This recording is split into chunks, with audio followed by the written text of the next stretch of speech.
Well, in the merry month of May, now from me home I started, left the girls and two, and nearly broken-hearted, saluted father dear, kissed me darling mother, drank a pint of beer, me grief and tears to smothered enough to reap the corn and leaf, for I was born, God a stout McLeod, the banished ghost, and goblins, a brand new pair of brogues to rock the love of the bogs, and fighting all the dogs on the rocky road, to double a 1, 2, 3, 4, 5, up to Herriton and down the rocky road, and all the ways to double a McFallaldy-da. In Mullingar that night I rested him so weary, started by daylight next morning light, and there he took a drop of the pure to keep me heart and drink, and that's the paddy's cure. When there he's up for drinking, they hear the lassie smile, laughing all the while, happy curious style to touch a heart above, and he asked me was I hired in wages I required till I was almost tired of the rocky road, to double and 1, 2, 3, 4, 5, hunt to hair and turn them down the rocky road, and all the way to double and McFallaldy-da. In Dublin next arrived, I thought it such a pity to be so soon deprived of view of Dublin city. Then I took a stroll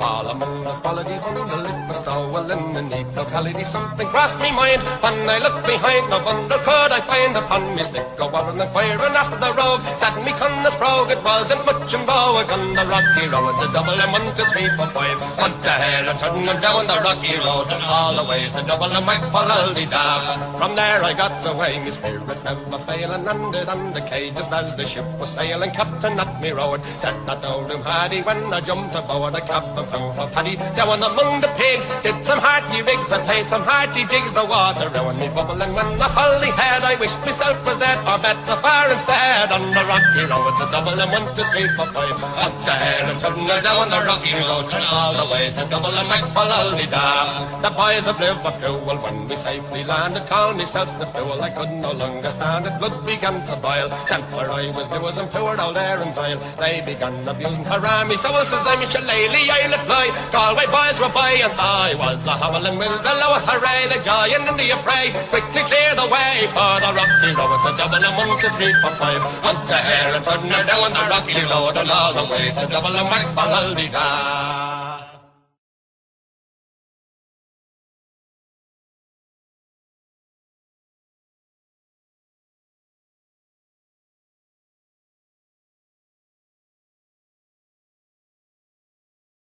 There we go. Hello!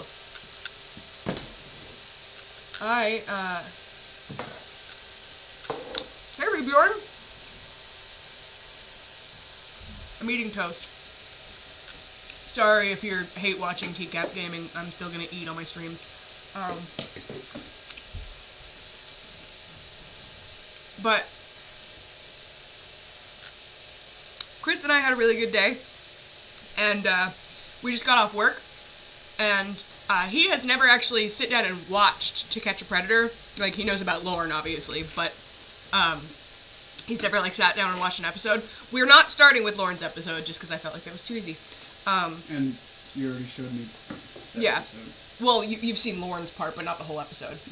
Oh, yeah. So we're gonna watch the Georgia episode of To Catch a Predator. And why does it keep muting me? Anyway. But, yeah.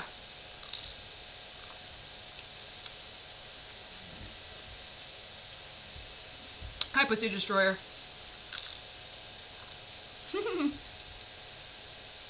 Alright.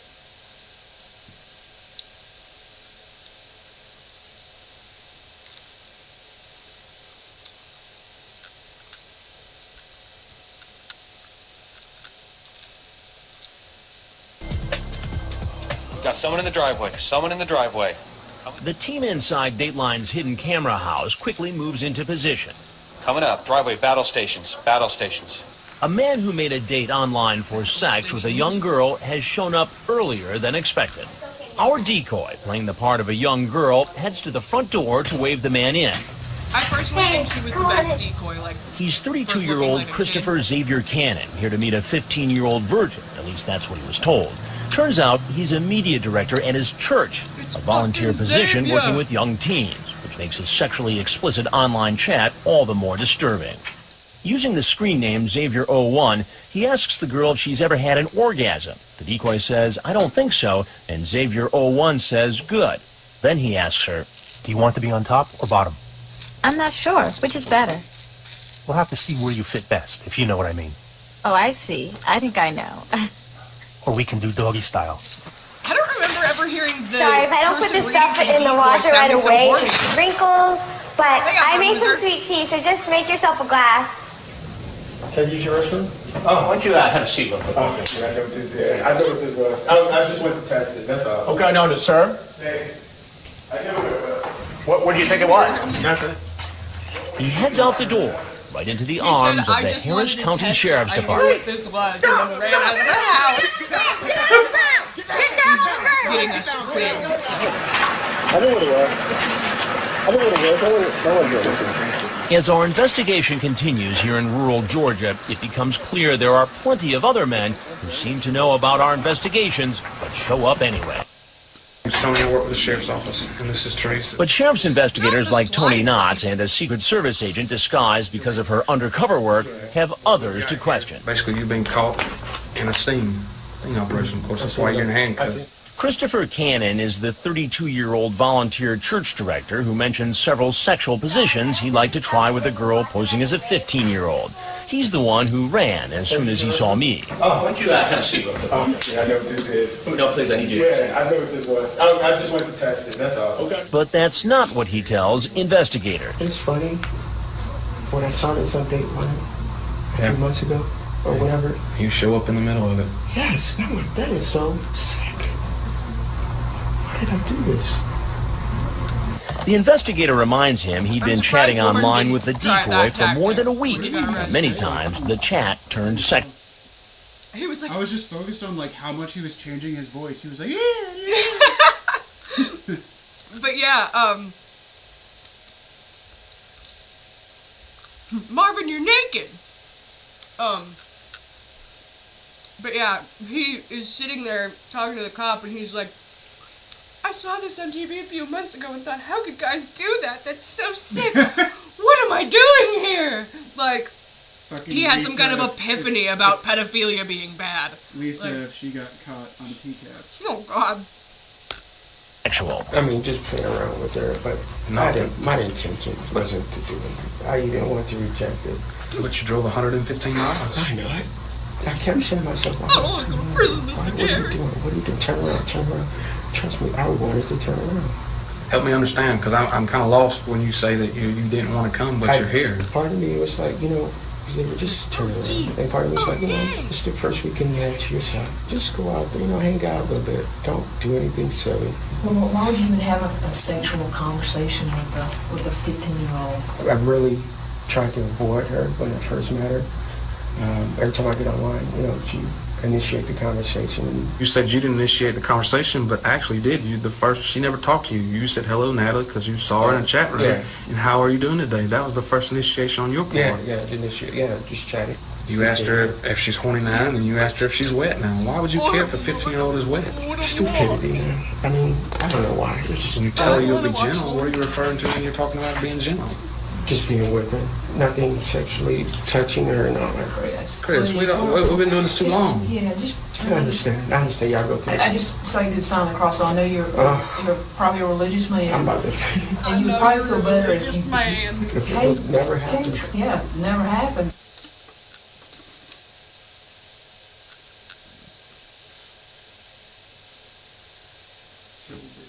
Yeah, that is a weird name. Back at the house, there are more suspected predators on the way. This man pulling into our driveway is 38-year-old David Hilbish. He builds tunnels.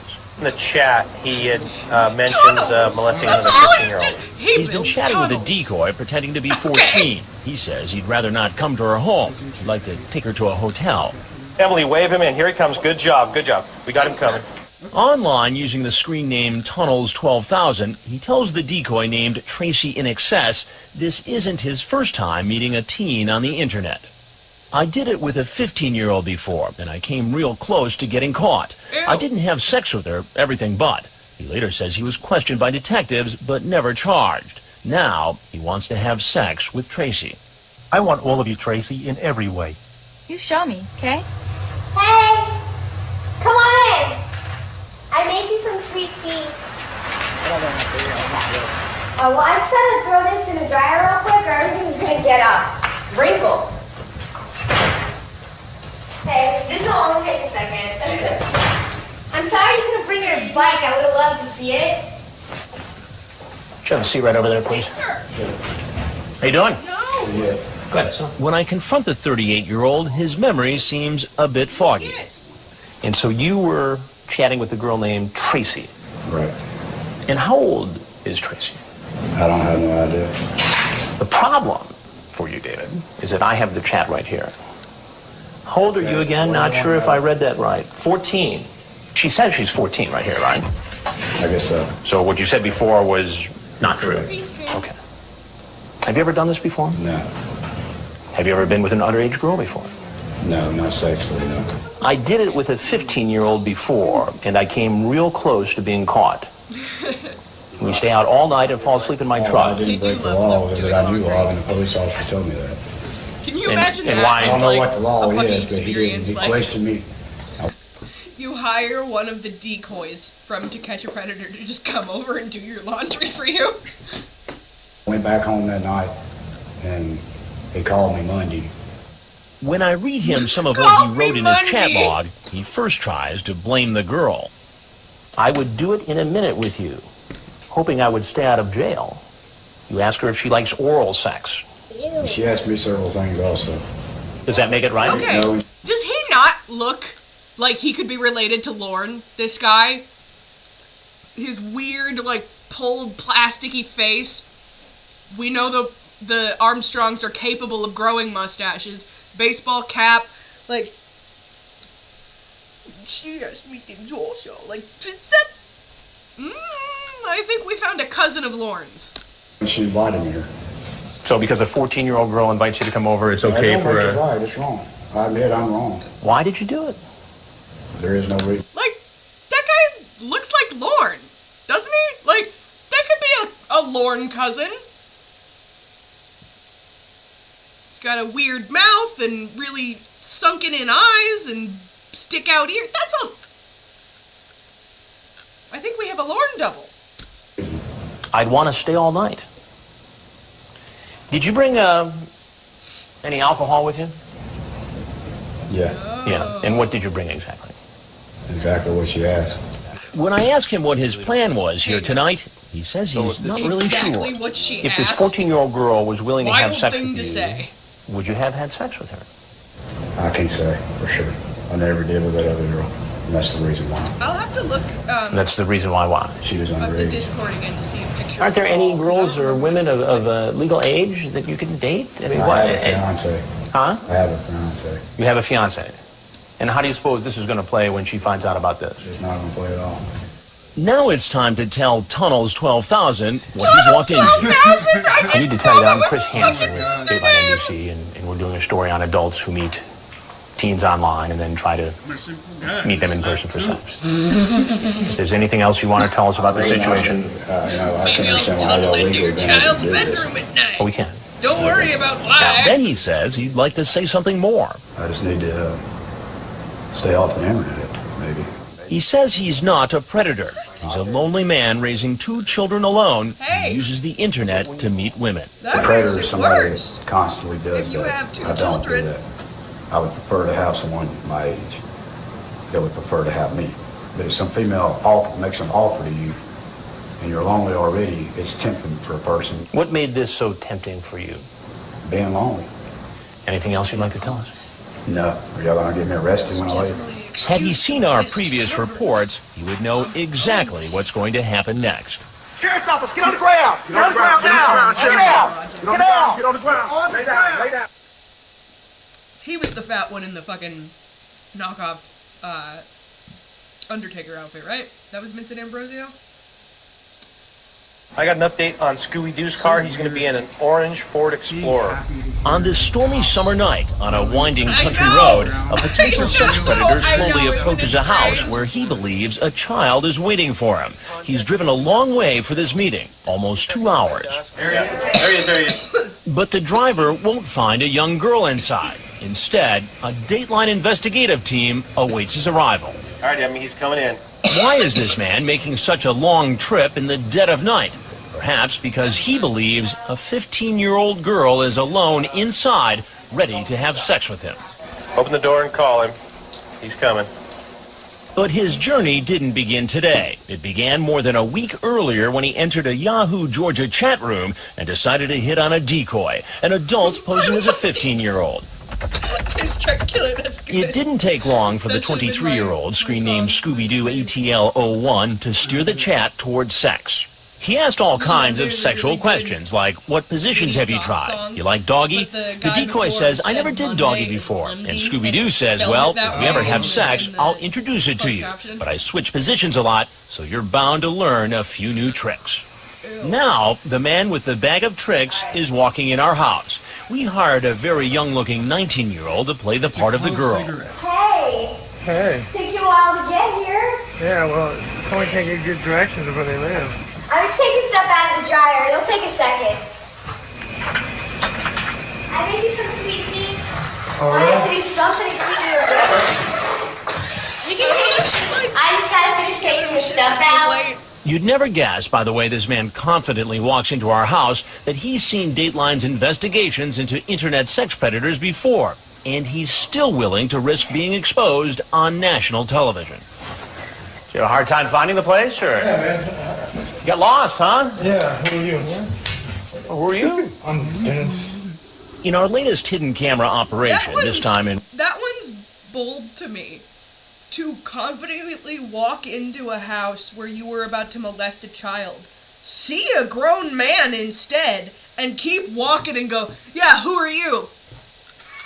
Who the fuck are you? What? In rural Fortson, Georgia, 90 minutes south of Atlanta, it doesn't surprise us that the chat rooms are full of men aware of our previous investigations.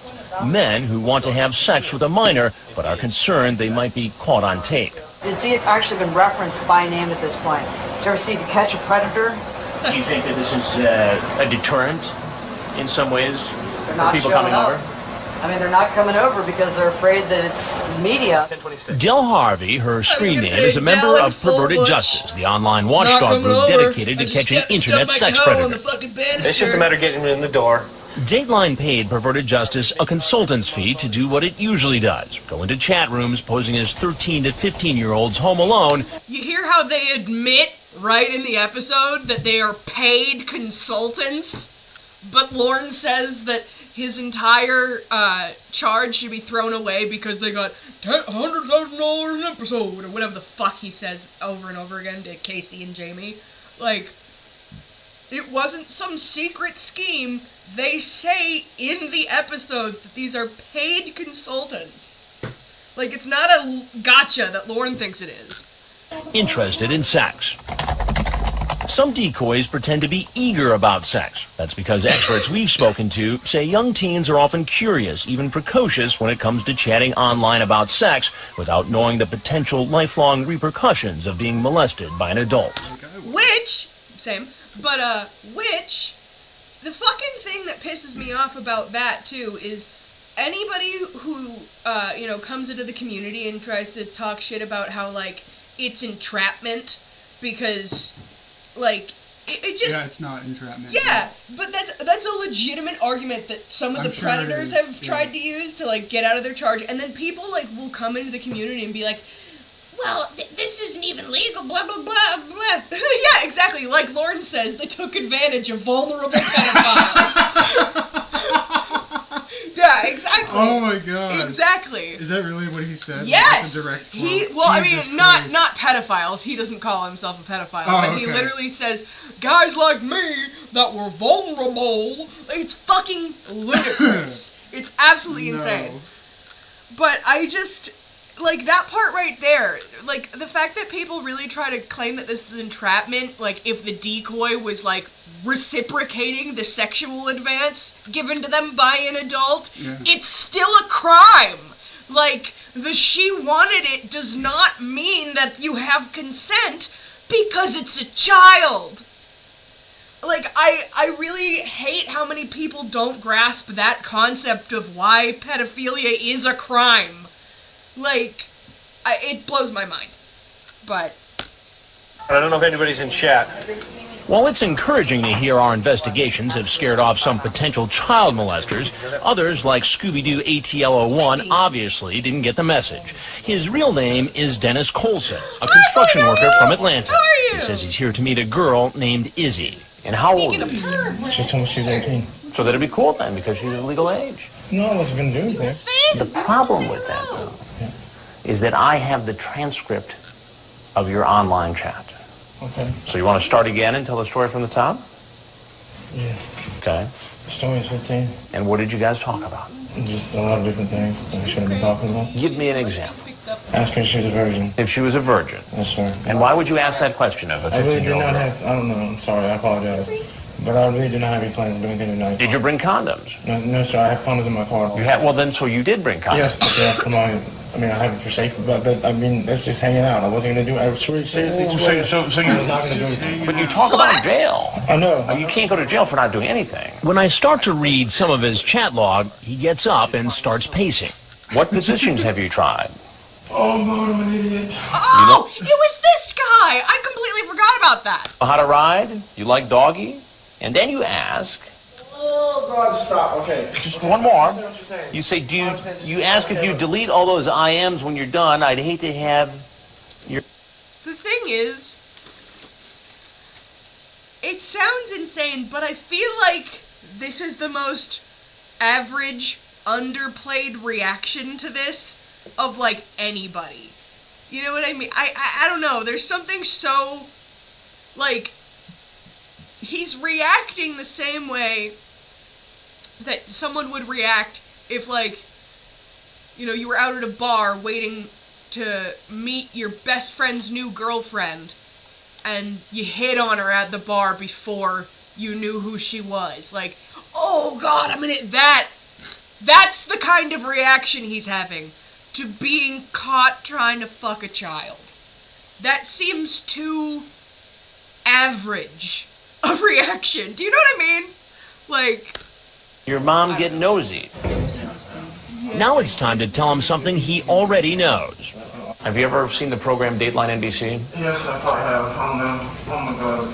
Have you ever seen the stories where Yes. men come to the house trying to meet teens? But I wasn't trying to do that, I promise. Well, I got to tell you something.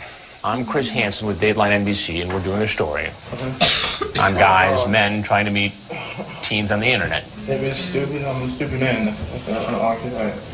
I would like to leave. He's free to leave, but he won't get very far. Perverted Justice has joined forces with the Harris County Sheriff's Office, providing chat logs and phone records, evidence needed to make an arrest. Here in Georgia, if a man makes a date online for sex with someone he believes to be a minor, it's a felony. Sheriff, get on the ground! On the ground! Get down on the ground! He's arrested. Get on the ground! Get on the ground! Please, don't take Put your hands behind your back. Please don't Put your hands behind your back. Please. Please. Oh, my God, my life is ruined. Can you just shoot me? Can y'all just shoot me right now? And taken away. Oh, my God. I'm an idiot. And he's brought into a room with an investigator from the Harris County Sheriff's Office. How you go with Aston? Awesome. That was the best day of my life right there. You'll hear more of Scooby-Doo's interview with Harris County Sheriff's Office. How you go with Aston? That was awesome. That was the best day of my life right there. You'll hear more of Scooby-Doo's interview with... Like, he's obviously being sarcastic, but, like, the fact that he's being sarcastic in this situation is insane. Like, it's too average a thing to be reacting.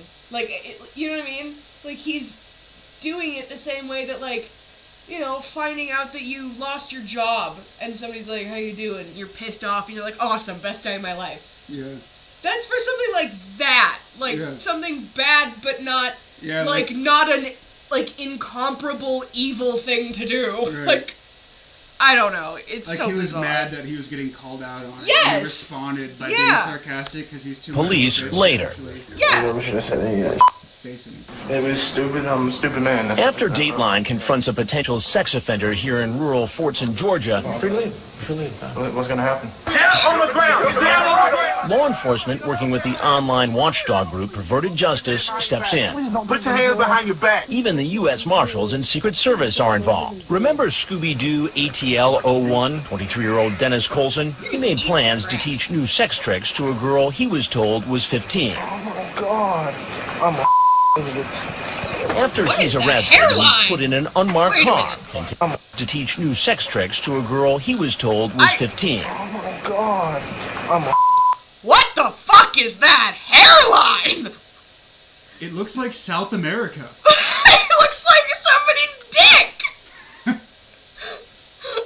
just looks like a fucking, like the shadow of a boner on the top of his head. Am I wrong? I just see South America. There's Chile. All I see is dick. Brazil is the bald spot in the middle of it. After he's arrested, he's put in an unmarked car and taken to this EMS station where he'll be questioned by law enforcement. His car is searched. The police find directions to the house along with condoms and marijuana. Colson is then brought to a room where he waits to be interrogated. That's where he meets Harris County Sheriff Mike Jolly and finds out this isn't Colson's first run.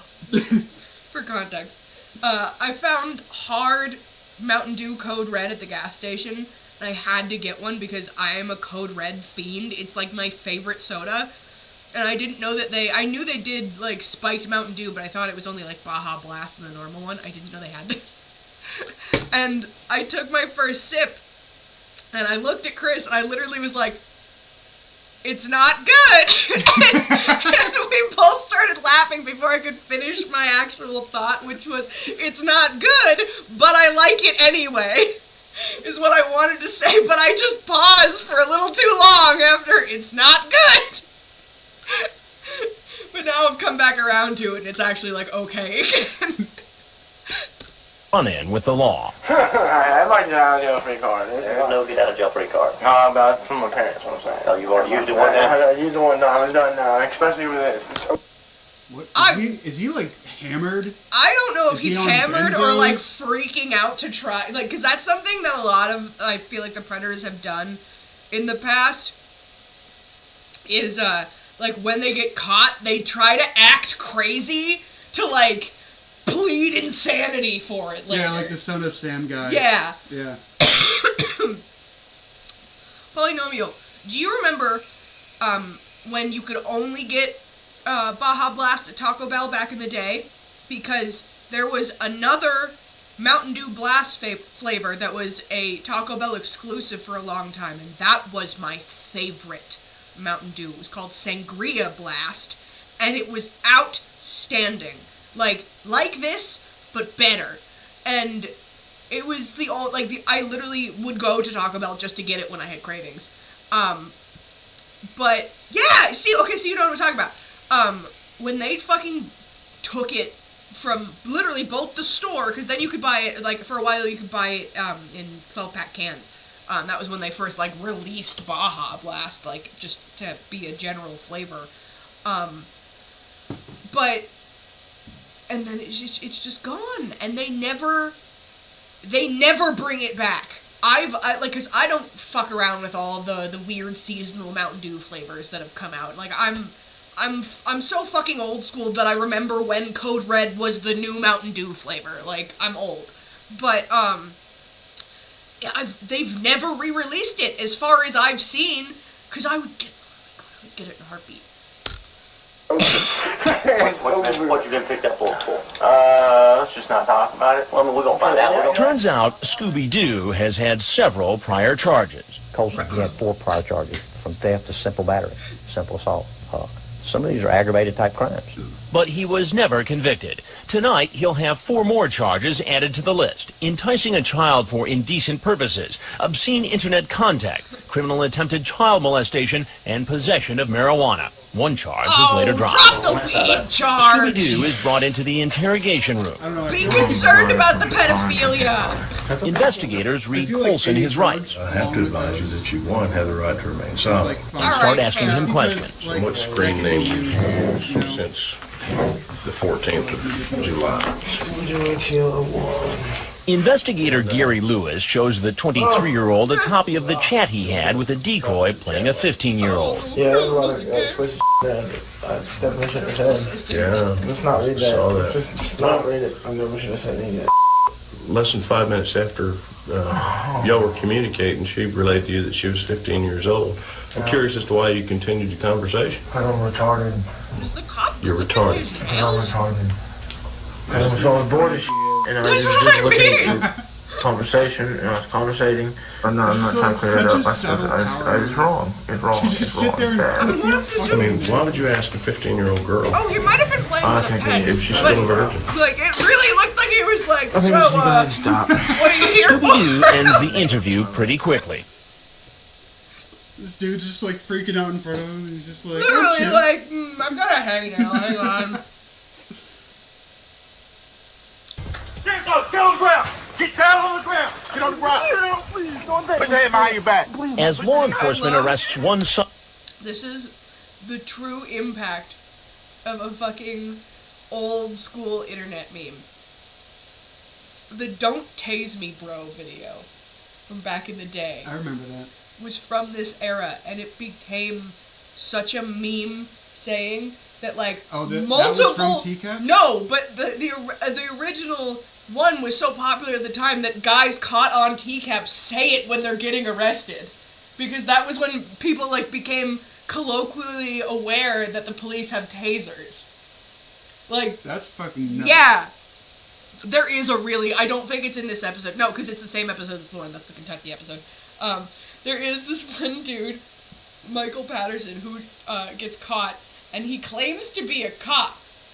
And I think he just like flunked like private eye classes or some shit. But what the fuck is a private eye class?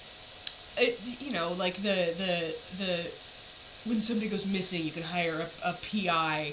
Oh, and, private investigator? Yeah. Okay. Is that not what I said? You said private eye. Well, private eye is short for investigator. Oh, okay. I didn't know that. That's just like the old slang for an inspector. Oh, okay. Yeah, I didn't know that. But he gets tased because he starts to run away, and he screams so stupidly. He's like, ah! Ah! He's getting fucking tased, and it's so funny. I think we might watch that another. when, What like, happens whenever the next stream is ends. almost That's how I'm gonna inevitable. end it. I'm gonna One of find our Michael invited Patterson guests drives screaming by, from the spots taser. them, and takes off. He actually watched it out front and pleaded. But Lieutenant Sven Armburst of the Harris County Sheriff's Office is not about to let 36-year-old George Cleary get away. He actually came by 3 Okay. times. Oh my God. Pussy Destroyer just said they still have a "Don't Tase Me, Bro" shirt. That's what I mean. Like. After Cleary sees this man being arrested, he heads for the highway. That's where detectives stop him. The 36-year-old, who makes his living Lin-Manuel Miranda? as a pizza delivery man, drove 2 hours for the chance to have sex with a 14-year-old he met online. Using the screen name Broken Empires, he asks the decoy very personal questions, like her bra size and do you shave down there. The decoy says, yeah, a little, because of my bathing suit. Broken Empires says, cool. And when the decoy asks him what kind of... If it would be me, this is the thing too. I don't think I could seriously, like, you know, do this, like, talk to pedophiles and whatever to, like, troll them. That's why I enjoy the content so much, because I wouldn't have the patience for it. Like, it wouldn't last, because I would blow up at them immediately. And I feel like if I was, like, working for Perverted Justice and I got asked if I shaved down there, I wouldn't be able to take it seriously and be like, nah, full bush, LOL, it's cool for all the 7th graders to have just pubes. Like, just some weird nonsense that would, like, give me away completely, because I would get so pissed and, like, just annoyed by the gross, like, inappropriate questions that I would just be like a shitty, snarky asshole instead of, like, actually luring them to a house. You know what I mean? Girls he likes, he says, small, skinny, beautiful, sexy, and young. Gross! He told the decoy he would bring movies, CDs, and condoms. I see you brought condoms. Yes, she asked me to. Intimate lubricant. I've only watched The Big Lebowski once. I think I've only watched it once too. but the weird bowling dude who like licks his bowling ball is who he looks like. The one who licks his bowling ball? He's like really like he's got like the gold ball and he's got like the purple suit or whatever. I don't remember that at all. I just must have filtered it out. I literally know nothing about the Big Lebowski other than the dude thing. So like I can't even like describe him. Oh, is it the dude? No, not him. No, it's like when they're bowling. Yeah. It's one of the guys that he hates. The one that Steve Buscemi calls a pederast. Yeah, I don't remember the scene. I watched it when I was in high school, I think. I watched it when I was in fucking middle school, and I thought it was boring. Like, and every time I say that to people, it like breaks their hearts because they love that movie so much, and it's just like one of the ones I could never get into. Just for. But that's who he looks She was like. gonna give me a massage. Let me see if it'll. Oh damn it! We'll do that for you guys. Let me open a new folder so you don't see it then.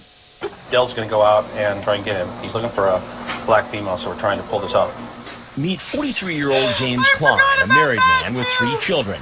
He's here to meet a girl. This fucking no-neck weirdo. The one he was talking to, like the decoy, was supposed to be a young black girl, and they did not have a black decoy. So they just like slap a wig on her and try to make her go. Like it's literally like. What? It's not as offensive as it could have been. Like, they didn't put her in blackface or anything. But, like, they try to pull it off anyway, and the concept that he would only come in if he saw a young child, like, at all, instead of just walking into the house where he's been given the address and whatever.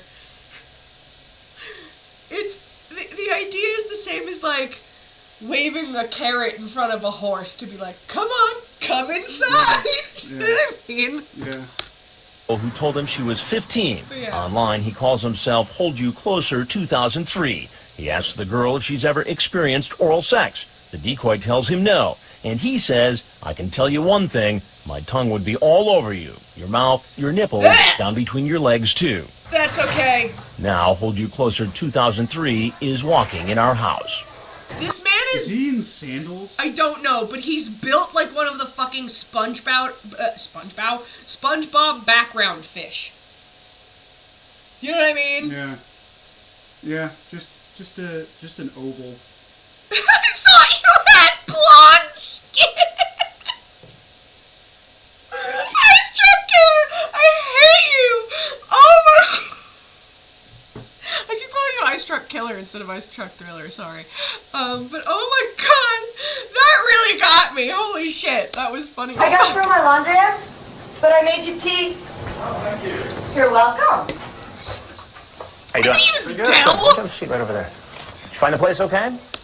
Not if I was blind, deaf, and in the dark would I think that Del Harvey was a young black woman. Like, no. Huh? Did you find the place okay? No, I didn't.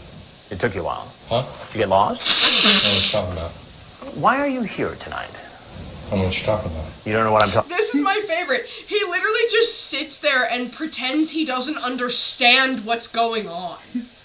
Like, he just goes, no, I don't know what you're talking about. Just on repeat. Like, that's gonna get him out of it. talking about.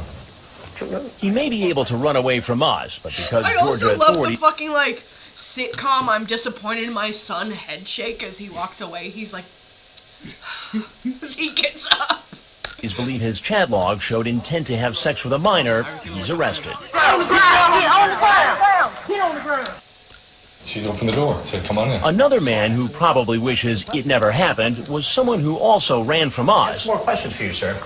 But did talk to police. Get on the ground! Get on the ground! Get on the ground! Get on the ground! Remember 43-year-old Jim Klein? Online, he made plans to lick a 15-year-old all over. He admits to investigators he's been married for 20 years and has 3 children, ages 11, 13, and 15. How would you feel if this was your 15-year-old or your 11-year-old or your 13-year-old? How would you feel? I feel awful. That's it? Just awful? No, I mean, I mean, you were pretty much down here tonight, 100 miles away from home, to do what you were gonna do, and so people know what I'm talking about. Hang on. Window capture.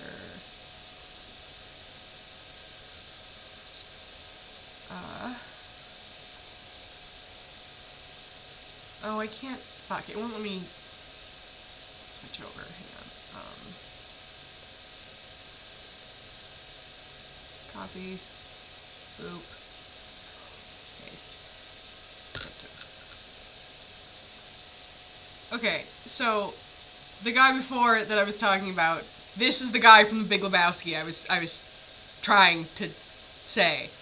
But his name is Jesus, that's what it is. I could not remember anything about this man other than he's weird and licks a bowling ball. But that's who the guy with the long hair looked like. Anyway. damage this child's mind for the rest of her life. Sex, maybe sex to you, but to this child, 15, she's got to live with this for the rest of her life. Again, another fucked hairline. Get it together. This is the thing. I understand that, like, for, like, the opportunistic pedophiles. Hey, Dear Mouse's mustache!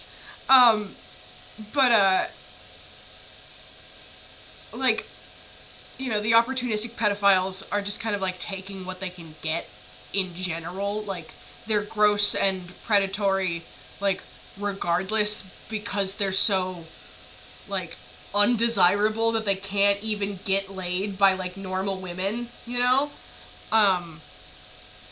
But all these pedophiles show up fucking unkempt, nobody tries, and, like, obviously you don't want them to, but, like, if, like, and I'm speaking from mild experience, if I was a teenage girl who had been groomed, I have no idea what that's like, if the guy that I'd been talking to showed up at my house looking this slobby, where I'm, like, thinking it's, like, a date or whatever because of the fucked up grooming that they had done, I would have thought this man didn't like me. Do you know what I mean? I don't know. It just, like, you know, couldn't wear something nice for your child bride? No. Klein actually does admit he was planning on staying the night. I was going to leave tomorrow morning. Where were you going to stay at? She said I could stay there. She said the house says it was a big house. Where were you going to sleep at? Did y'all discuss any of those options? This guy looks like whitewashed Jafar from Aladdin, without the twiddly beard. No. And you brought 4 movies. Gaunt he is. And you arrived at 9:30 at night? Yes. And you stayed up all night watching movies? Yeah.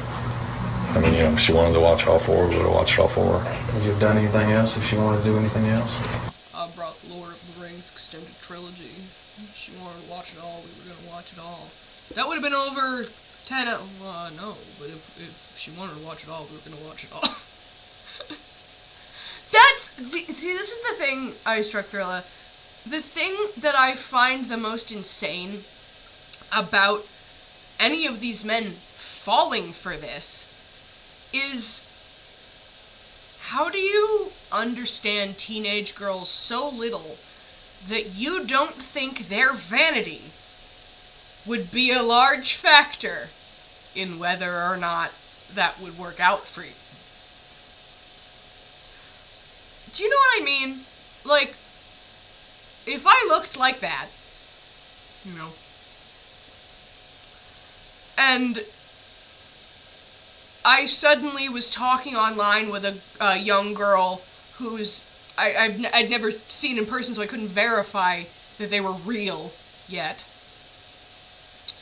And I was honest with myself about my appearance.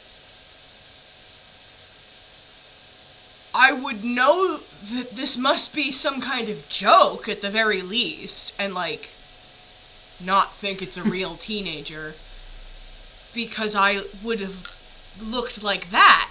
Do you know what I mean? Like, stepping into his always the same pair of New Balances that they, for some reason, wear when they come to molest the children. Like, Is that a thing? dude, so many of them wear fucking, like, sneakers. Like, big, doofy dad sneakers to come molest a child. Like, it's not... I don't know why. Hey, Mad Cracker!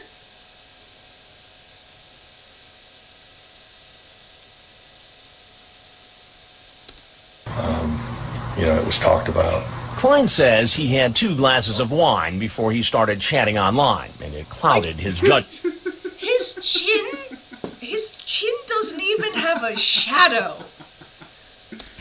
But that doesn't explain why he showed up the next... Hang on. That was actually kind of a decent... Like, first, look at that.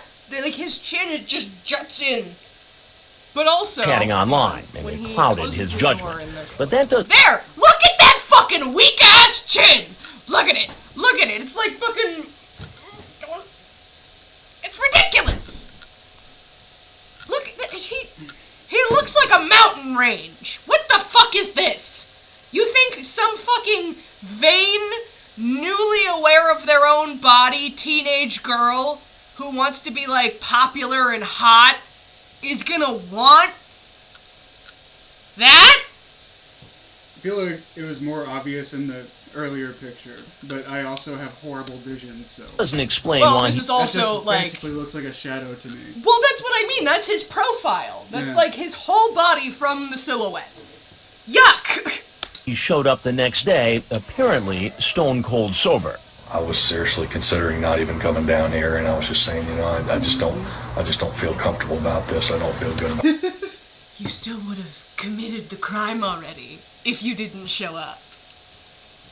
About this, I just don't think it's a good idea. The same shit, man. Yes, they do. Like, literally, we, in the community, I know Wes has done it with Lauren specifically, but, like, TCAP bingo was, like, a regular stream format. Like, genuinely, there were just these repeated like things. where you do the little bingo card, Yeah. and it's like, if it happens... Yeah, and we would just randomly generate shit from a list. And there were so many tropes from the fucking pedophiles that got caught. There would be randomized bingo boards for it. Like, it was a lot. I do miss the days of Lauren Bingo, though. Maybe I'll bring that back. Slowly trying to convince her that he could be trusted. He was a good guy. He ended up getting on webcam. And what? Also, this was years ago. Like, when I started streaming and, like, became, like, vocal in Lornography. Like, 2017, 18, 19. That's how fucking long ago.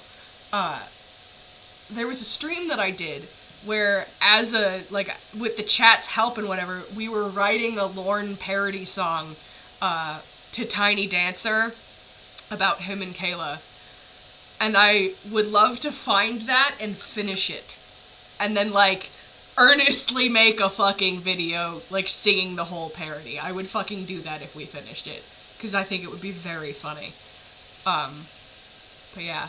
I might make a poll about that on my community tab later and see if you guys would be down to do that sometime, because I think it'd be funny to redo it. Does the 26-year-old do with his webcam? He starts putting on a show. He takes off his shirt, flexes his muscles, and even shows off his pierced tongue. I just saw Jim Roush's comment about the pedophiles from earlier, and it's so accurate. They always look like someone who owns a 10-year-old Corvette. I don't know what that means. That's so accurate. Like, the weird, old, like, shitty, off-year model of the Corvette cars. Like, it's that, like, midlife crisis mobile that, like, sad old white dudes will buy when they're, like, realizing they're not young anymore. I guarantee you've seen it, and you just didn't realize that's what you were looking at. Like, it's a style of man and car, basically. He tries to convince the decoy to do a bit of a show as well. Several times he asks the actress to show him her stomach. She finally agrees and he says, "Nice tummy, hun. I want to lick that." Then he says, "I owe you something now, don't I?" And then he starts pulling the boxers down a little bit. Doesn't go all the way down. Remember, he's talking to an actress who he thinks is 13 as he watches her on a webcam. As the chat progresses and plans are made to meet, he types, "I'm so freaking horny. You know, if you had me naked, I'd want more, right?" But just before he gets in his car to come over, he calls. I was really looking forward to it. That's not fair. I'm so bored here. It appears the man is having second thoughts. Could it be that he's actually having a change of heart and is questioning his own behavior? I was like, well, are you going to call if you're coming or if you're not coming? He's like, I'll call either way. A few hours go by and we don't hear anything from Rutherford. We assume he's not coming. Okay, gotcha. I'm familiar with that approach. Until suddenly someone spots him pulling into the driveway. That's his red Corvette driving around to the back of the house. The decoy goes out to wave him in. Come on in. Jim Roche's mustache fucking called it. Driving The door is a open. Corvette to the house is the next predator. I'm just gonna go finish getting ready. I'll be right there. Then you're No, I promise I'll be right back. I'll be right there. Just wait. I don't think he was a pedo. Actually, I want you to come here. That's what I thought. Rutherford says he had a feeling this was a setup. Still, there was no denying what he'd been up to. Who did you think you were going to meet here? This is kid I've been talking to. This kid? I know she's Mine a kid. had the How full old? flush. 13, 14. 13. And how old are you? Too old for 13, 14-year-old. Too old. Ah, But there's one... this guy is a low-key icon in To Catch a Predator. This guy is a middle school teacher. Oh no. Mm-hmm. And he sits and talks to Chris Hansen for like over an hour. Oh my and like the uncut footage is online. I don't remember this teacher's name, but like he's abhorrent with a girl the same age as the ones he teaches. And then he shows up. He's the one in the fucking Corvette. And it's just... He's what? Sorry, I was responding to it. No, you're okay. I was saying he's the one who drove up in the fucking Corvette just now. It's this type of guy. Oh, The okay. midlife crisis Okay, guy. yeah. That's the guy who owns the 10-year-old Corvette. And it was perfectly called Jim Roush because he hadn't even shown up yet when they said that. Thing he doesn't want to tell us. What do you do for a living, Jim? I'd rather not say. Who do you work for? I'll get to that in a minute. No, I'd really like to know. I'm sure I'm on TV or something right now. Apparently, the man has seen our investigations before and doesn't want to reveal what he does for a living on national TV. So I ask him again. Why don't you just tell me what you do for a living? I'm a teacher. And what grade do you teach? 6th grade. 6th grade. Yep. So you teach kids about the same age as the girl you were coming to see. James Rutherford is a 6th grade teacher at a Catholic school in Cincinnati, where he also coaches track. He drove 2 hours to get here. I would never do anything. I don't know why I'm here. You were on your webcam, showing off in front of this 13-year-old girl. I know. And the conversation you had with this girl... Well, it's bad. I know. I don't know why. I need help. Then the teacher offers this excuse. I am going through a divorce. My wife Thursday told me she was leaving me.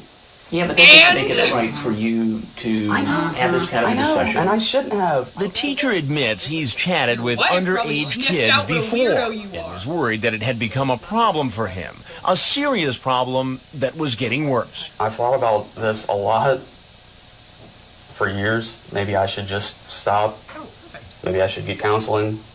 Maybe I should get help. And I thought, well, it's not that big a deal. I've never taken it to this step. I don't know if this week has just pushed me over the edge. But fortunately, he's fallen over the edge into our undercover investigation instead of an encounter with a real child. You ever watch Dateline NBC? Oh, damn, I've seen one of these. You've seen one of these. You know, that was one of the reasons I thought, why am I doing this? This could be nice. set up. We're finally relaxing for a couple of days. We just finished our last shift for the next 2 days. You've actually seen our previous programs on computer predators. I didn't think I was a predator. I wasn't out. I wasn't coming up here for anything physical. That's a common excuse we've heard again and again. Mad Cracker, if I do that stream, you have to be there to help me. And this man knows it. I know you've heard this. Hell, I've seen people sit here and say the same stuff. You were suspicious. You had seen our previous stories. Probably got a chuckle out of what happened to some of these guys. Yeah, and honestly, I sat there and watched and thought, those guys are sick. Why would you do that? And that was what, a month and a half ago? And then here I am. But what about the young students he comes in contact with every day? Has this teacher ever crossed that line? His online chat comes uncomfortably close. I could be your teacher. Would you flirt with me? She says wink at you and stuff. Hee hee, okay. I've never, ever crossed a line like that with a person that I was a student. Ever. Not even thought about it. I guess maybe it was just like online, it was like they weren't real. I guess the question that some people might ask is this. If you eventually evolved to the point where you'd come here to meet a 13-year-old girl after this kind of conversation, at what point do you suddenly become interested in kids in the school you teach? Right? It's a legitimate question. He talked to us for more than 40 minutes. Several times he asked, are the police outside? Am I going to get arrested? In fact, while he was inside, detectives from the Darke County Sheriff's Office had moved into place and were waiting to arrest him. Well, Jim, I appreciate that. I'm sorry. I mean, and tell that kid I'm sorry too. All right? I will. In the end, what started as an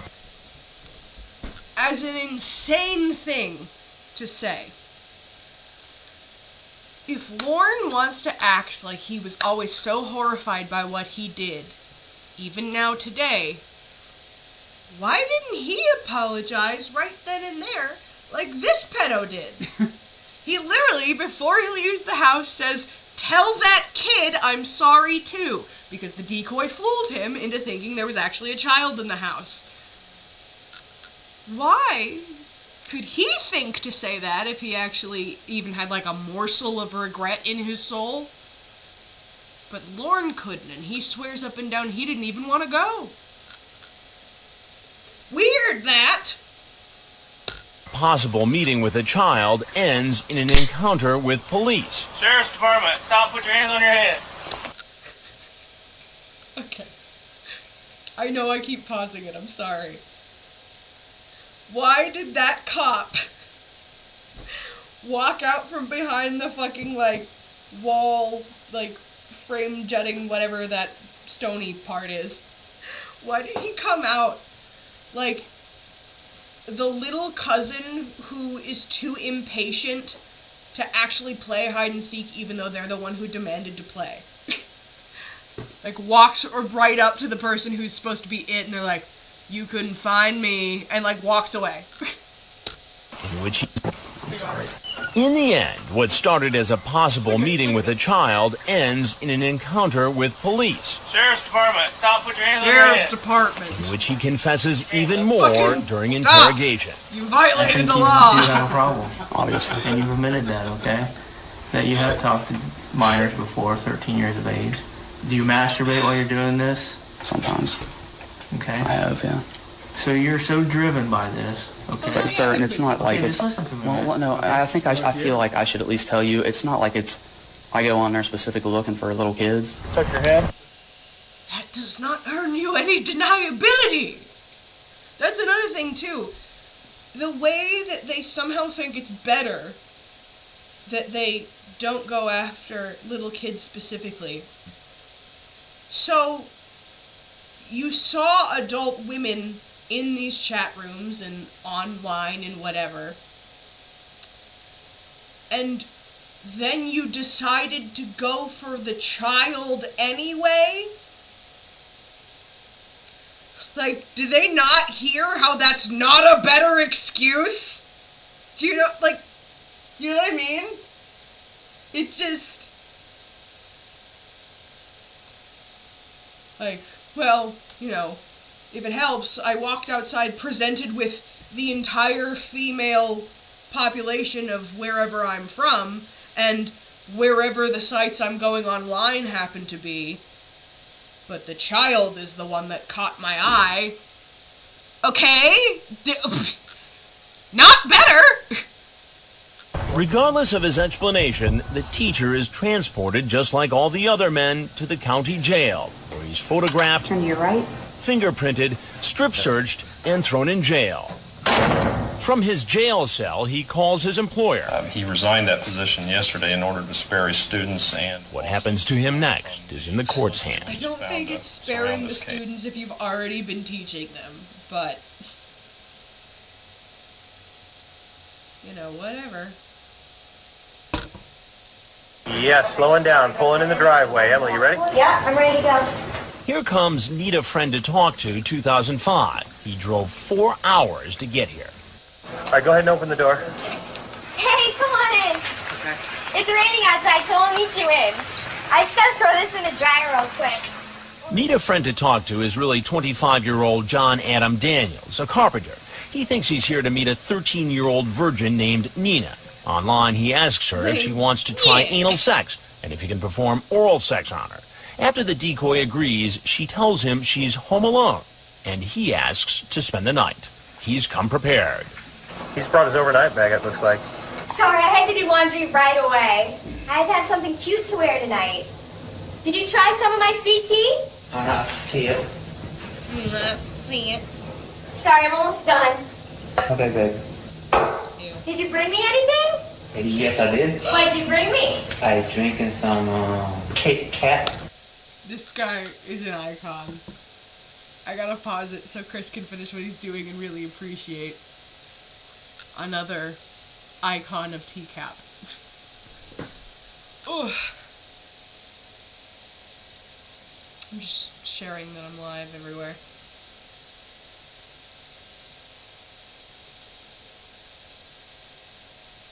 Also, what are we thinking so far about the new Lorne Sim save file? Sorry, I could tell I was gonna sneeze. Again. Sorry. You know, do we like that I'm starting from Lorne's childhood to make him the most, like, accurate Lorne Sim of them all? Like, is it worth it so far, do you guys think? 'Cause I like it,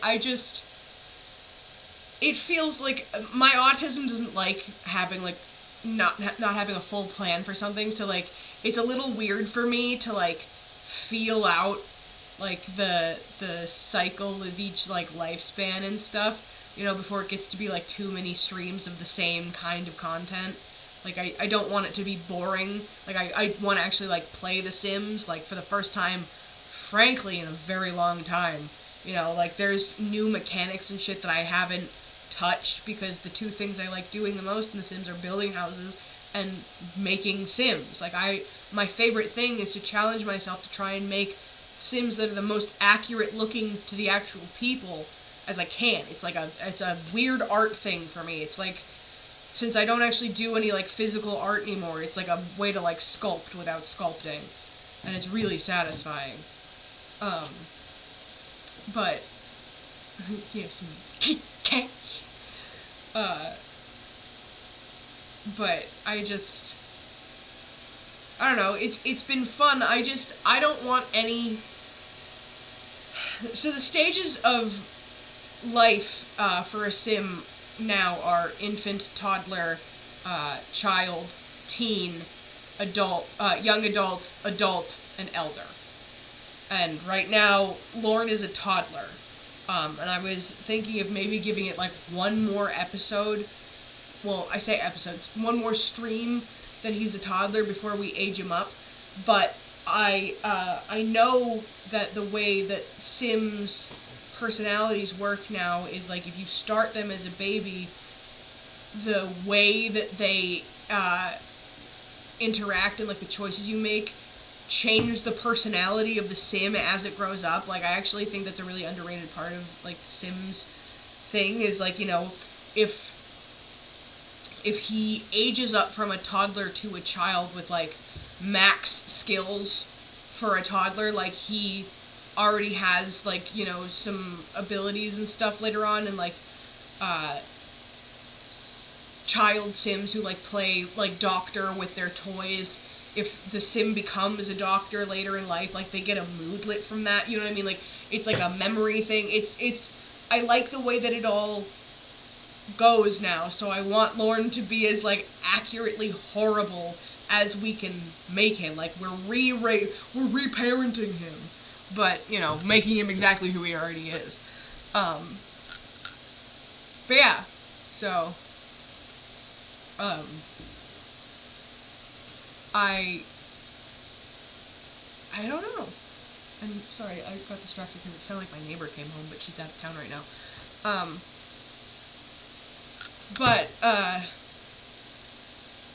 yeah, I don't know. It's been interesting to try and like relive the experience of Lauren, and obviously I think it would go without saying, but like I am not intending to reenact any of the child abuse crimes that Lauren has claimed or committed.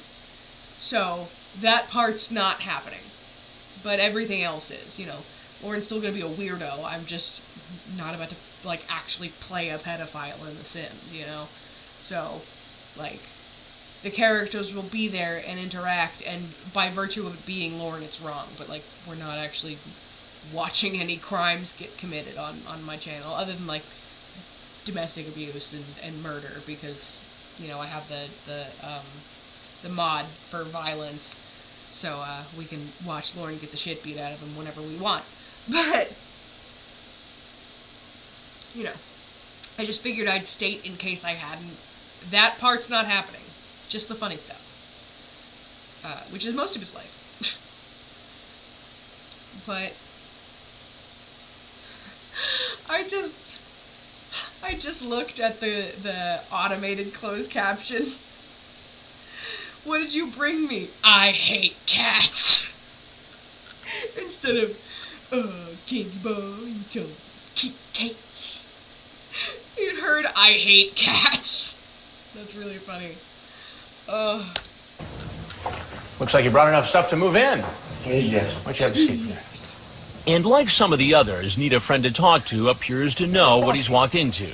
Am I being taped? Am I being taped? This is what would have happened if Jimmy from South Park went down the wrong path in life.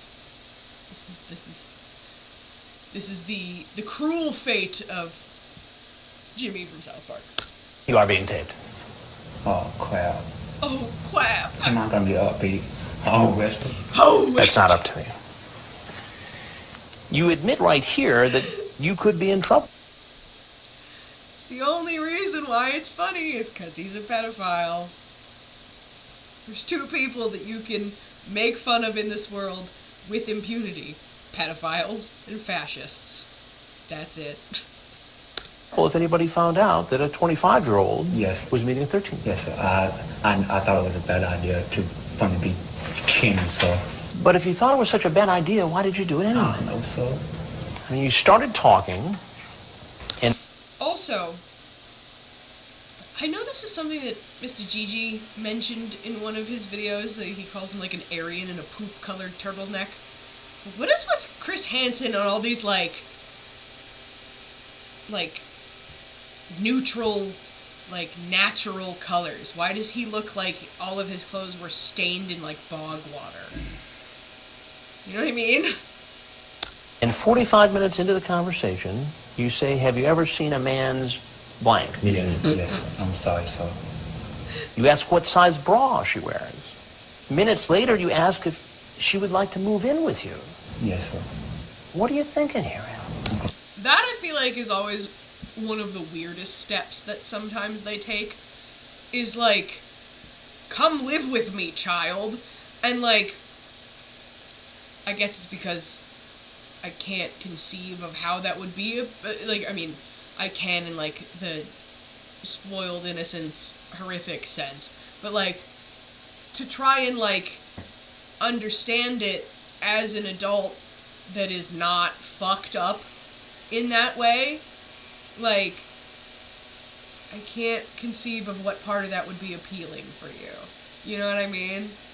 Like, you basically want to take on the parental responsibility financially of a child because you're that, like, fucked in the head. That's insane. Completely totally stupid. I'm sorry. I forgot he says, I'm sorry. Just like all the men who show up at our house, he's free to leave. Since he's seen our reports before, he probably knows he won't be free for long. And there's nowhere to run. Get on the ground! Get on the ground! Down! And the parade continued. The hat! The hat when he was on the ground!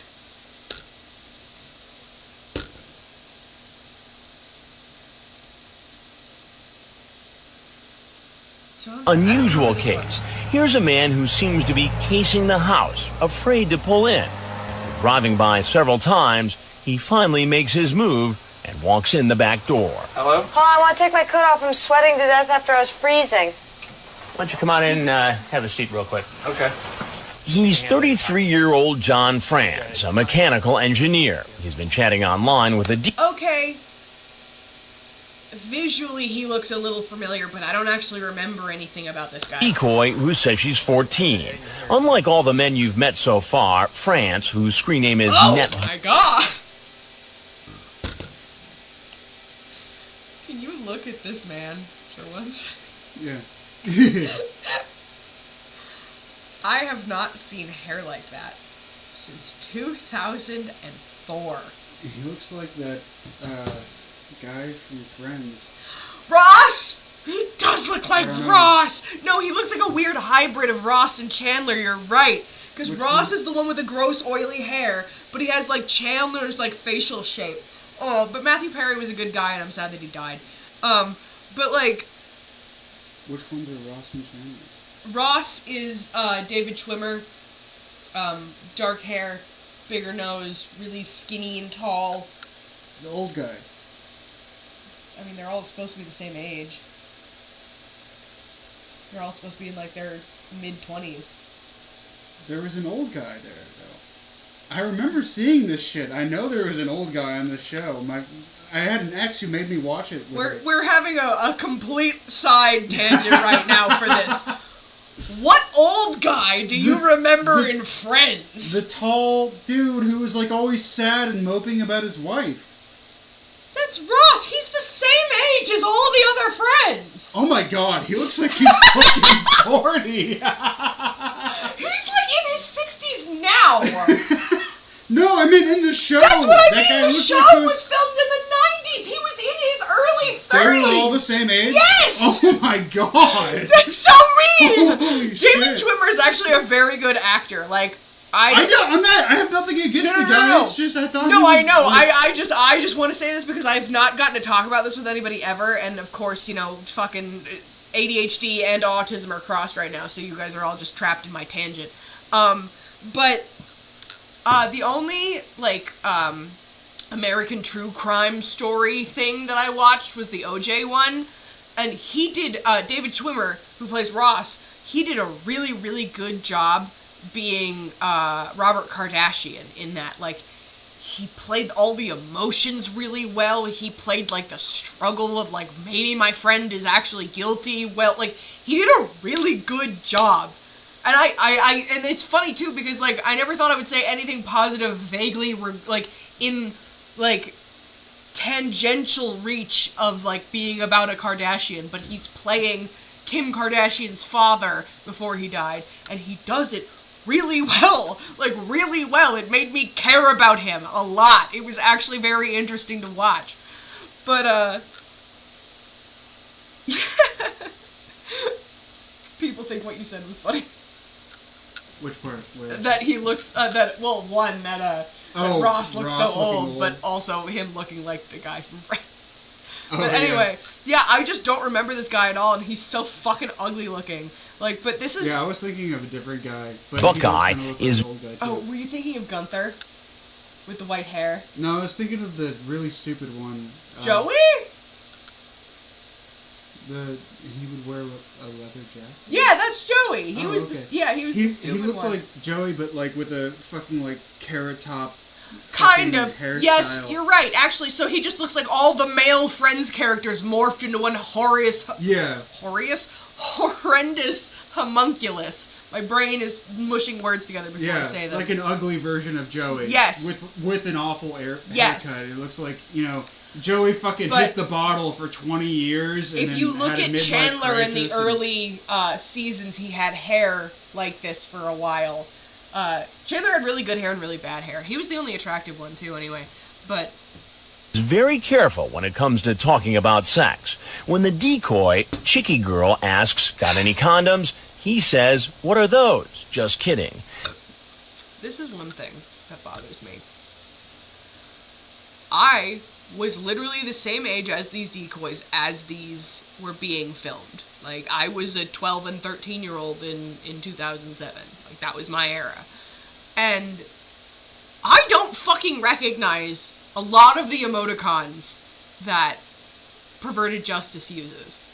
And that was my era. Like, I know T9. Like, I went through all of it. I had the fucking flip phone. I had the the side kick. Like, I had, I was jealous when my friend got a chocolate. Like, I'm that era of old. Which is weird to say already when I'm not even 30 yet. But, like, sometimes... Hey! Ricky Spanish! How are you? I haven't seen you in a stream in a long time. He just... Why are they... Sometimes I'll be like, I would have known you were an adult right away from this weird, like, emoji choice. I mean, obviously they weren't emojis yet, but you know what I mean. Chicky Girl asks, got any condoms? That little, like, it's like a coy smiley face, but it has two teardrops. That's what I'm talking about! What the fuck emoji is that? I have no idea what that is. Not an emoticon we actually use! Fucking fake fan, liar, fraud. Like, I mean, obviously, thank God it was actually an adult, but what the fuck is that? It's like a He bird says, face. what are those? Just kidding. Then he says, no worries. She says, is that a yes? And he See, that winky face is a normal winky face for makes that sense, time with frame. the fucking hyphen in What it. the fuck was it? Was like semicolon, apostrophe, less than sign, whatever the fuck. I don't know. That didn't make any fucking sense. Anyway. replies, don't worry, I'm not going to do anything without a condom. Ricky Spanish is the GOAT. He literally Venmo'd me $5 once to get voodoo pretzels because I'd never had them and they fucking slapped. Have you ever had those voodoo chips? No. I've only heard of Voodoo Ranger. And it's really gross. I have to teach it's a him. disgusting beer that everyone says is good. I have to teach him. Oh my god. Voodoo chips are this amazing Cajun seasoning chip. But they also do fucking pretzels, and I didn't know that until Ricky Spanish told me, and I wanted to find them, and he literally Venmo'd me $5 so I could fucking have them, and they were amazing. Goated. Slot cat! Hell yeah! What's up? See, exactly, it looks fucking weird! But when I confront him, he says he has no interest in sex. I'm confused, though. So if you don't have any interest in that sort of activity, why then chat? This is the thing. Obviously, I know Chris Hansen was trying to be professional when he did these. But again, because I would not be able to help myself, if that was me, I would have been like, so if you don't have any interest in sexual activities, you're a fucking loser. I would have just been roasting them instead of being serious about it. Add up a 14-year-old girl and come to visit her. I'm lonely. That is the bottom line. Really? Hey, I don't mean shit to you. Very lonely. And once again, this man also says he's religious. Isn't there a church group or a saloon or? There is. I go to church every Sunday, and it's like, and in fact. And you sit there and drool at all the little girls? Lord Army chronologicalized. I have not been to your channel. I don't think. Maybe I have, and I just didn't realize. If you're really going through all that effort, I will ride into battle for you. You have my sword, my axe, my bow. Bless you. Because as somebody who came in at the end of the Ramona era and the beginning of the Winnie era, it's a fucking clusterfuck. And like, I don't know, I good on you if you're fucking really trying to make it chronological. I'm going to a new church now because I'm not happy with my old one. But so does this new church teach that it's okay to come over and visit 14-year-old girls who are home alone with no parents? They would not recommend that. Beans is judging the pedophile. France says something we've never heard before. Can I have you read something? Sure. Oh, it's this guy! He tells us that out in his car, there's an envelope on the passenger wrote seat. himself a fucking note. He wrote himself a note in case this was a sting. Basically, Really? he was basically trying to write himself a permission slip to not get arrested. What? When... Yeah, she is. Oh, this is Beans' new owner, by the way. She's not my cat anymore. She's his. She is in love with him. You can't say that. She is. She loves you so much more than me. No, she doesn't. No, she doesn't. Well, I'll put it like this. She knows that she can get what she wants out of him. There you go. So she favors him because I know all her tricks. And she's your precious baby angel who has never done a thing wrong, so... But, She hasn't, yeah. though. She's just stinky sometimes. Oh my god. Even organizing the Ramona saga when most of those fucking calls happened in live streams. Not good in you, good on you. Like, that's impressive, honestly. And I was around for that, and I know how fucking clusterfuckery it was. Dell goes out to get it. I was concerned for my safety. You have to understand. I was concerned for my safety! Gee, did you think instead of a police sting house, it would be a fucking street justice sting house? That would suck, huh? Get your ass beat. Things like that happen. You show up and somebody beats you up or something like that? Well, yeah, stuff like that. I mean, or... Oh my god, Mad Cracker Lorography. Are you trying to make a rival rap group to the Green Squad that I almost said Mr. Gigi that Bass Shaman made back in the day? That's the era of Lorography I emerged from, was the fucking Green Squad. And he has no idea who I'm even talking about. That's so insane to me that I've been part of this community for that fucking long. Like, I literally, was diagnosed and beat cancer one of the 2 times that I've had it within being part of the Lornography community.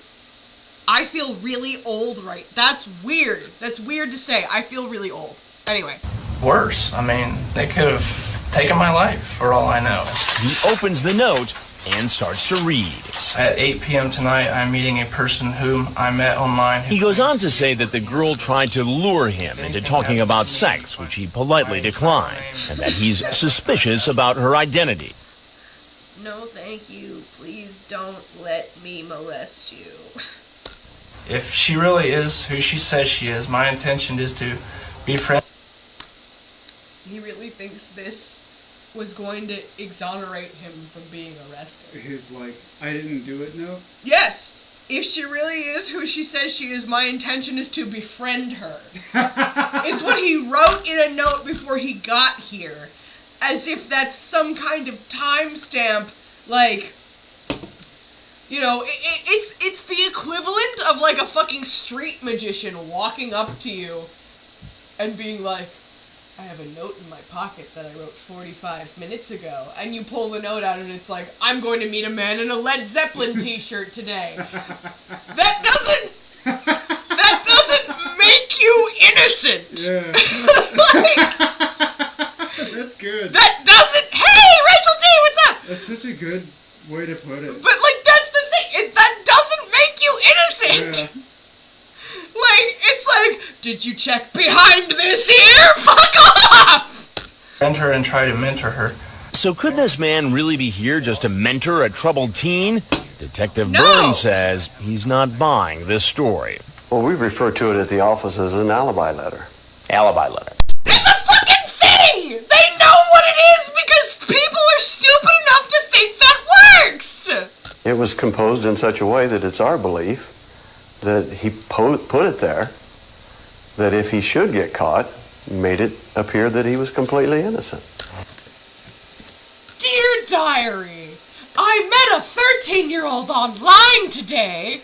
It was a super innocent conversation on my end, but this 13-year-old wants my D and won't leave me alone until she gets it. I guess I have to go over and molest a child. Talk to you tomorrow, diary. Dated the day before today, so it's definitely real. What? Fuck you! And the detective says the way France cased our house does not make him look like a man on a rescue mission. When you look at the vehicle that pulls up. Can you imagine? Can you imagine if one of the guys who had been lured in by perverted justice was legitimately like this deeply misguided, like Michael Scott-esque vigilante? Because like he has the screen name at one point on The Office. It's like I Heart Kids or some shit, and it's like that's the joke of the episode that he doesn't realize that he sounds like a pedophile. But like, can you imagine if amongst all the actual pedophiles, some dude just pulled up to the Sting house, bolted out of his car, sprinted into the house, and was like, "Don't have sex with adults!" Oh. Hello, sir. You must be her father. I need to talk to you about the conversation I've been having with your daughter online. I drove all the way here to prove a point, and I'm actually a good and innocent person. Let me show you why. Like, can you imagine? Because that's the way they all try to frame it when they get there and get caught. It's like, well, I was concerned because she was by herself and her parents abandoned her for days.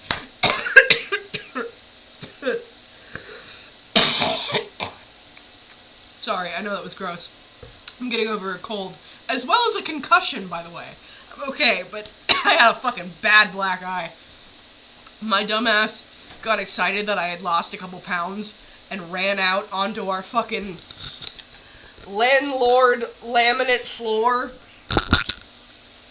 And these floors are fucking slippery, and I was wearing really soft socks, so I literally just went from upright to fucking horizontal, and like my skull bounced off our fucking floor, and I got a concussion and a big black eye because I'm a moron.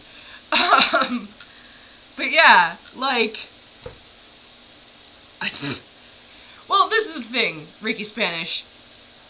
He found pornography fascinating, then got burnt out, and like, he hasn't hit his stride of like, Lorne's entertaining again yet. Like, his threshold for Lorne is not as tolerant as mine.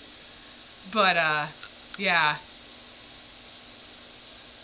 Oh, that was you! Yeah, I posted pictures, because I had to go to the ER to, like, get my brain scanned and whatever. And I posted pictures of the Discord, and when Slothcat joked about it being Carl Weathering, I, like, played into it, and it, at a glance, made it look like I've been, like, beaten up, and I didn't realize that's how it sounded when you're not actually looking, because, like, I jokingly was like, as a fellow victim of Carl Weathering, and, like, at a glance, if you only see victim and I just posted a black eye, that doesn't look great. Yeah, but the Tombstone 07 is just my floor.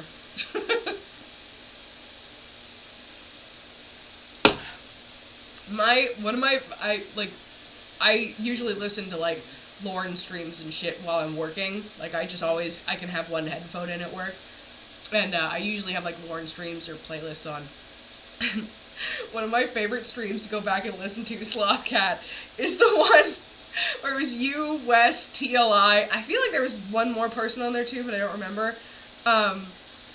But they made you read my donation. And I can't even remember what the fuck you actually... I don't even remember what my donation was, but I just fucking remember you being like, "Hi to all." And it made me laugh so hard. And like, it was even funnier because like, I've met TLI in person. Like, he knows what I sound like. We've talked. And, like, Wes was like, "Well, who's to say what punk pansy sounds like? It's a mystery." It was just really funny. But that stream has always made me laugh my ass off. I loved that one. Anyway, let's go back to this weird, greasy-looking policeman. I mean, thanks for catching the pedos, but why do you look like this? In front and stops, drives by, comes back, does the same thing again. If it is his intent that he's going to go in there and counsel it with this girl, why would you struggle with that issue? His intent. I think we saw the battle from within as to whether or not he was going to get caught. How you doing? But because his case is so unusual, he doesn't get arrested. I will say, as somebody who does not like cops, that was very eloquently put as to why he's still clearly guilty. This time we just want to talk to you. Until after his interrogation. Sheriff's office, get your hands up, get on the ground! Get on the ground! For all the other men, the detectives don't hesitate to take them into custody. You have the right to remain silent. Do you understand that? Yes, sir. What'll they say when we tell them they're about to be exposed on national TV? I'm ashamed. National TV. Enjoy the silence of me blowing my nose.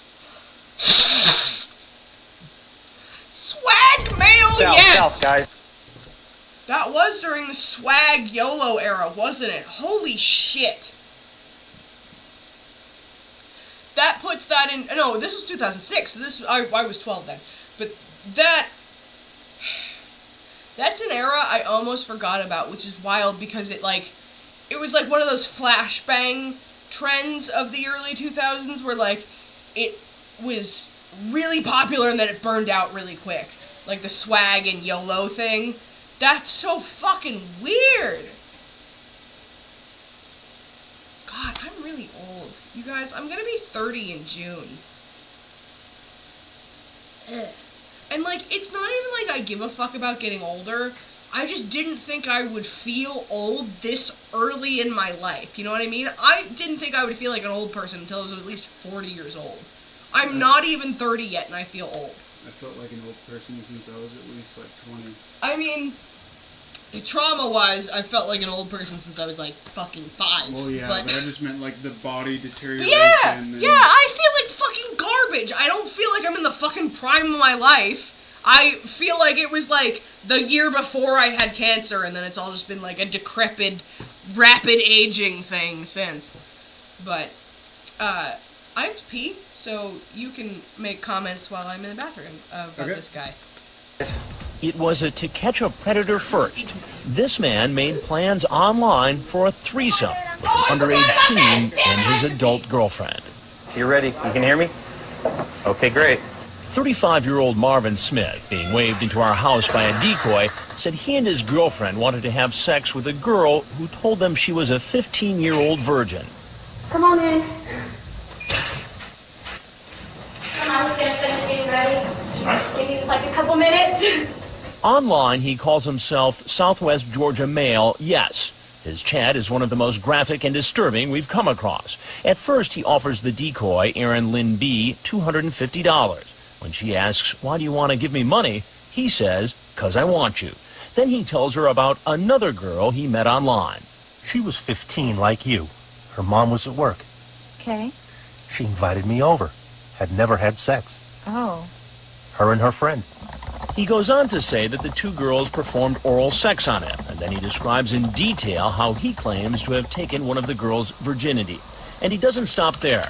After he sends pornography, he then introduces the decoy to a woman who calls herself Phyllis, his girlfriend, and says she wants to be there with us.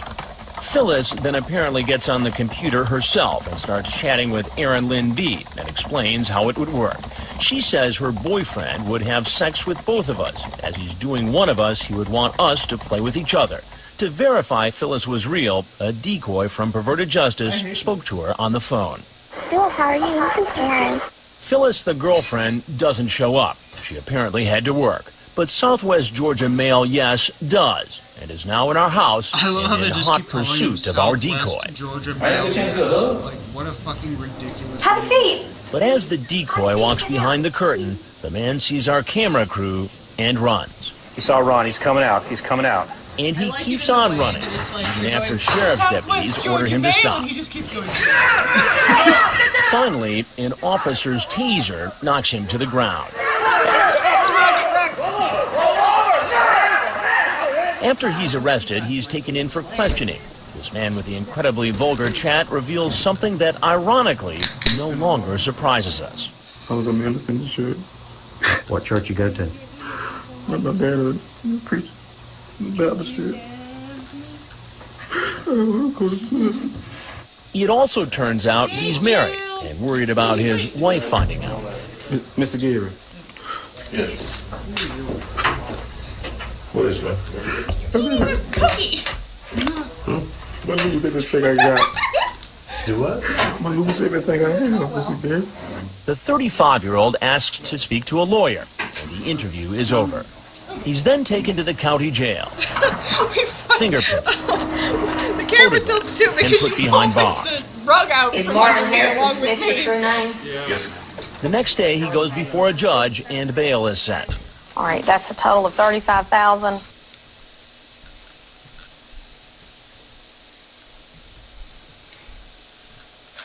Gotta get bail.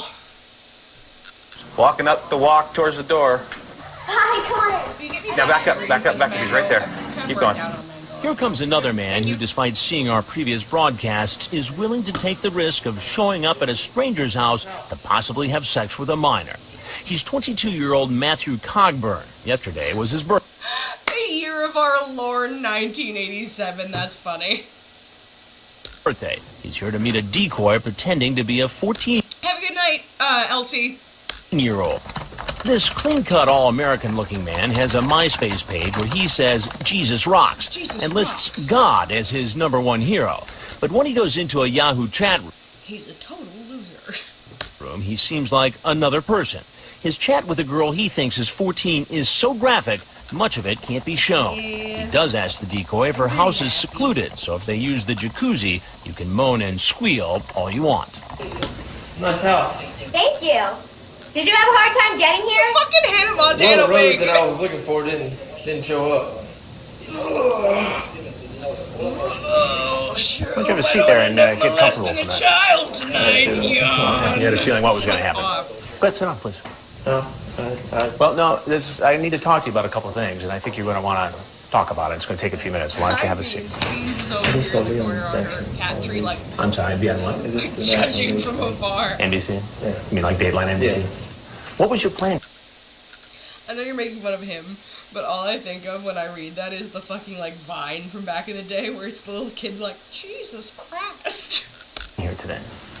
I can't answer that as I want to because I've been in a struggle myself with what I want to do because I'm still a virgin and I think it's stupid that I did this. How old are you?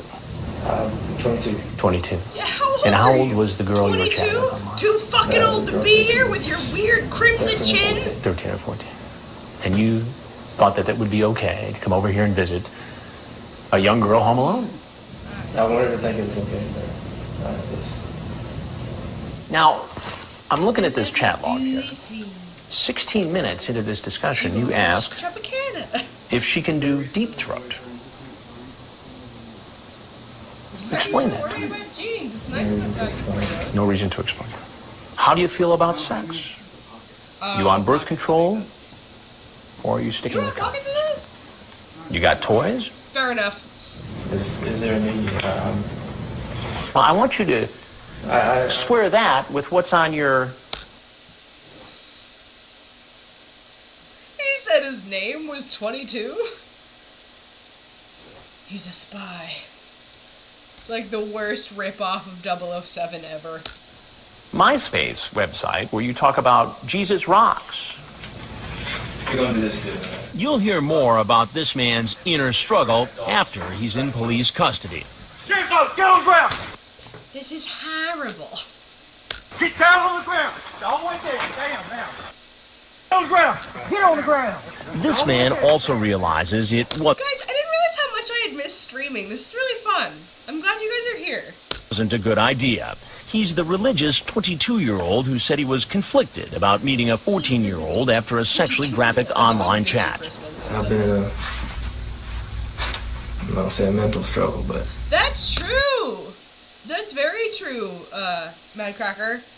Yeah, he was busted on his birthday, and he was even younger than Lorne. Jesus made me do it! I've been having trouble. He tells investigators that this isn't the first time he's gone to visit some. And yes, I was one of those lonely women who thirsted after Eddie Munson. I will own that. That's who I was for a period of my life. And that's why I bought the shirt. But that's irrelevant now, because I have an actual real man. Someone he met online. In fact, he says he met his last girlfriend on MySpace. I did love the man from Munkle. That was a really good edit. I don't remember who did that. That might have been you, Mad Cracker. I don't know who it was. But there was nothing sexual or nothing, just good, clean relationship. And she wasn't the only one. I have. My MySpace sidebar right now is stuff related to music I've been listening to, because I've had Queen on for the past couple days because it's finally been nice out, and like Queen is one of my like summer bands that I listen to. But the next thing is Bill Murray like making out with a chicken wing, because clearly he was like just on Hot Ones or something. But it's really making me want chicken wings from the bar that I work at in the summer, and they're not even open yet for me to call and ask somebody to make me some wings, and it's very sad. Met girls before, but I haven't done anything. I couldn't, just because of my spirituality, and I didn't solely deep down I didn't have any intentions to do anything. I've been able to talk the way I talk, and this is my punishment.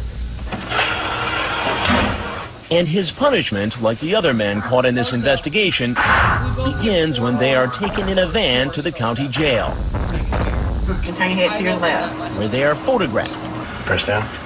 fingerprinted, Hey kids, don't up. Why are you still making jokes? Like, I'm saying that as someone who makes jokes to lighten the mood when I've made things uncomfortable. Chicken wing, hot dog and bologna, chicken and macaroni, chilling with my homies. Impression's so good. That wasn't even my good one. I just like put on a nasally voice. Chris thinks that my Winnie impression is really good. A few other people said that too, and I'm flattered by that, because honestly, I thought I was closer with Ember Inferno than I wound up being. Like, the era of Lornography that I came from, I was cool with Wine Lover, I was cool with Ember, like, I was cool with that era of Lornographers. And, like, it really actually hurt my feelings when all that shit came out, because, like, I was in, like, private, like, I got to hear a couple of Lauren calls that, like, never got released, and, like, I was in, like, a private, a group of people that, like, got sent links to calls that never got out and stuff.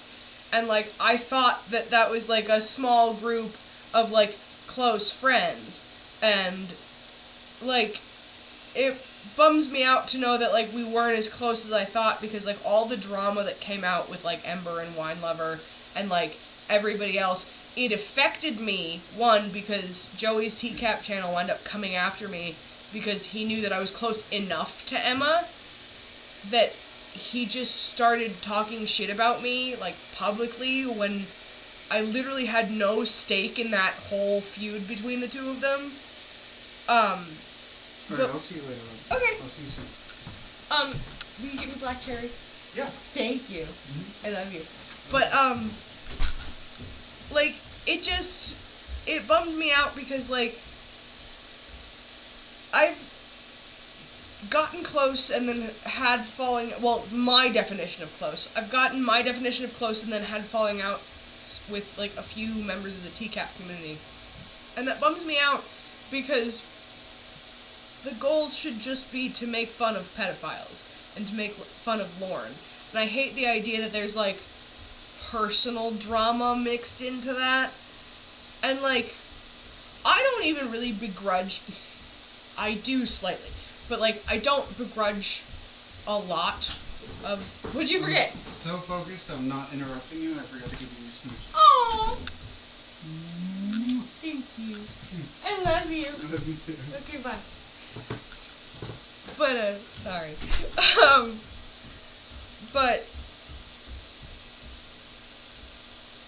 But yeah, that's the thing that really blew me away, Mad Cracker, was like, I remember, this is the thing, I didn't care about Lorne, but I remember and it's like, not to trauma dump, but I was molested by my father growing up.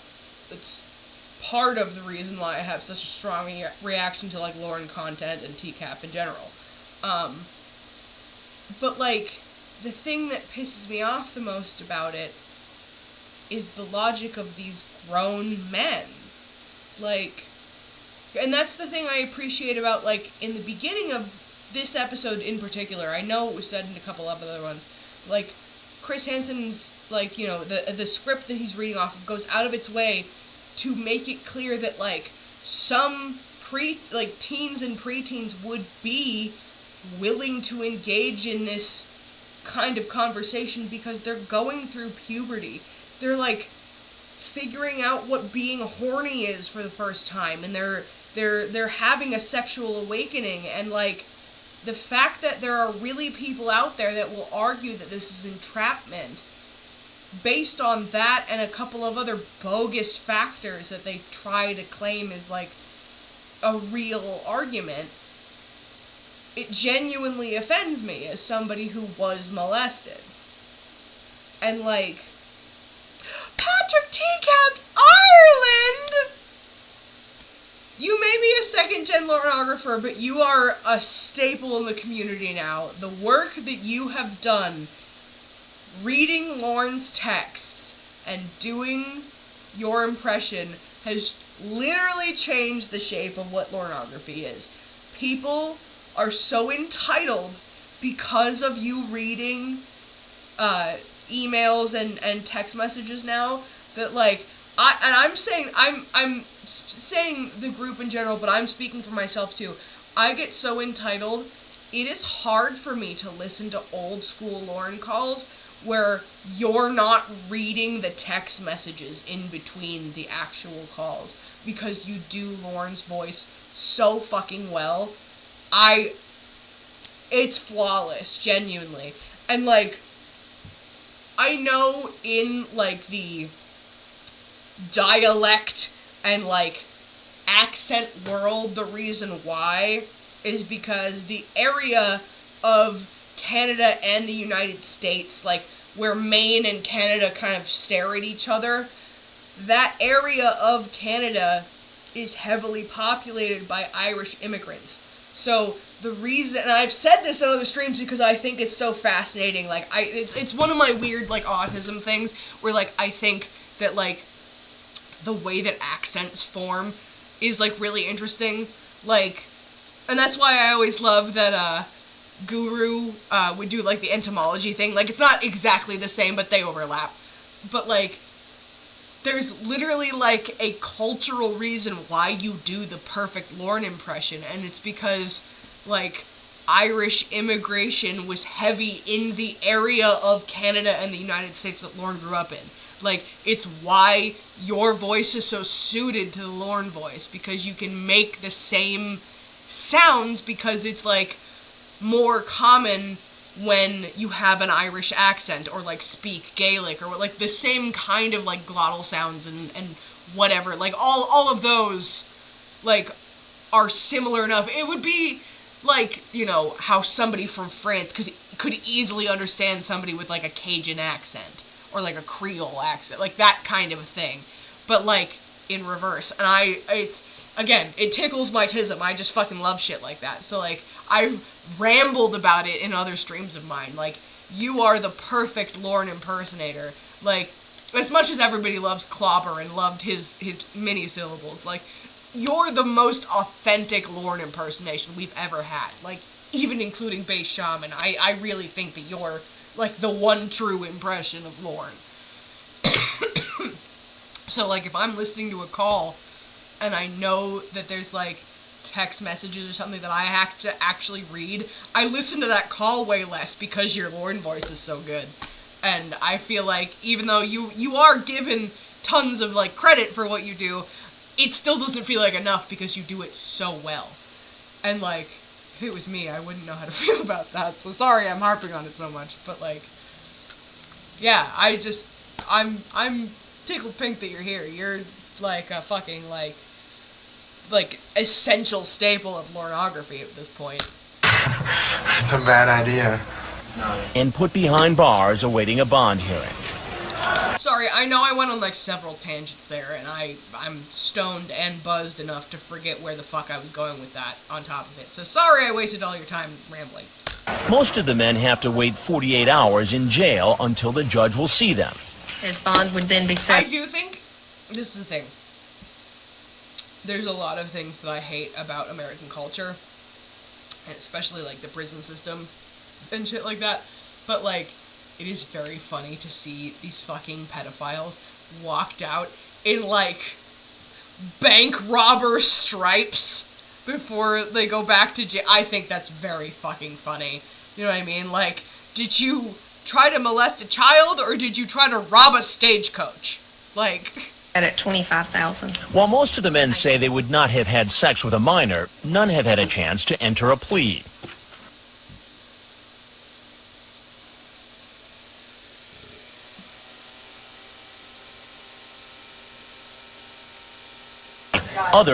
Oh, Mad Cracker, he did that to you too. When he streamed mine, he acted like I wasn't around for very long, and I was like this brand new pornographer, and I didn't know who was normal or not and shit. And then like once he saw comments that I had made on Wes's stream, like calling him out for being a weirdo, like I wasn't even like one of the rude ones. I was like, I really hope this guy gets on like the medication he needs. He's clearly like making the problem for himself right now. And he like hate watched my streams and like, you know, screenshotted me eating Cheetos, like dumping them into my mouth out of the bag as if it was gonna embarrass me. And he was like, well, you're fat and nobody's ever gonna love you. I'm literally in an apartment with my boyfriend right now and I've lost over 150 pounds. But I still know I'm fat. Like, you didn't tell me anything I didn't already know. And I just thought that was very funny. Others are wary even when all is quiet. Have a good night, Ricky Spanish. It was good, like... Sorry, I'm a little buzzed. It was good to see you. I was glad to see you. My brain wanted to mash those sentences together. Yes, there he is. This man pulling into our driveway is 38-year-old Peter Seacott, screaming, I forgot about this fucking dude!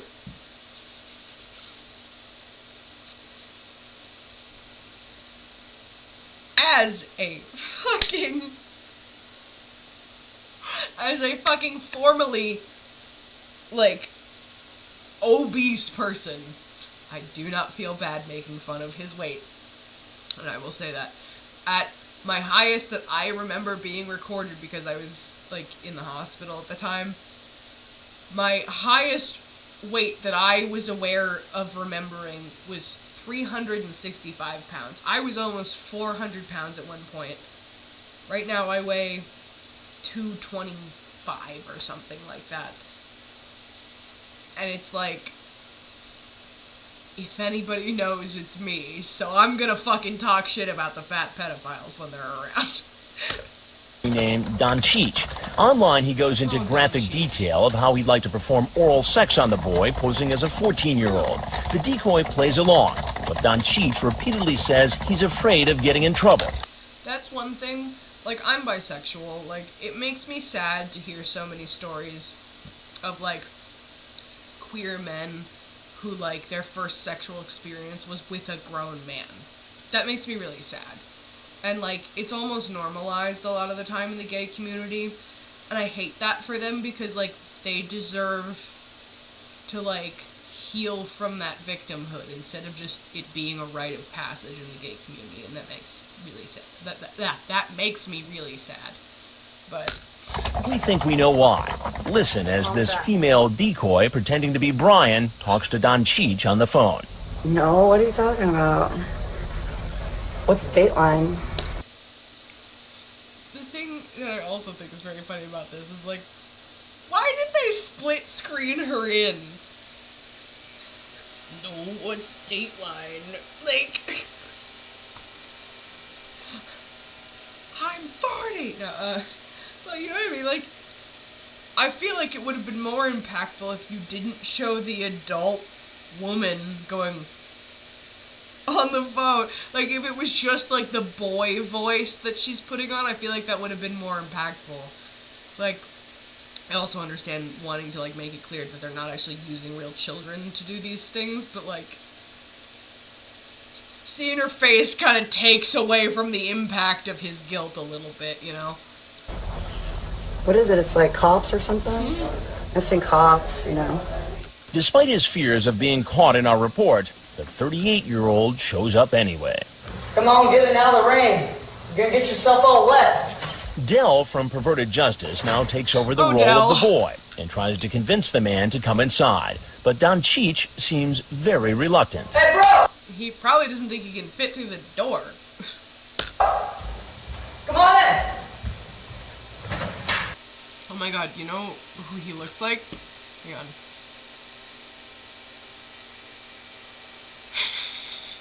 I hate myself, but hang on.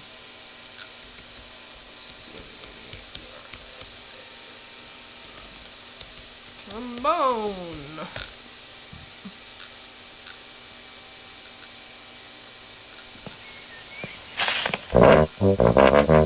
Stop it! Cut it out! I have a glandular problem. That'll be $60. Am I wrong? Am I wrong? He wants to be sure Dell is really the boy he came to see. Pull your head off.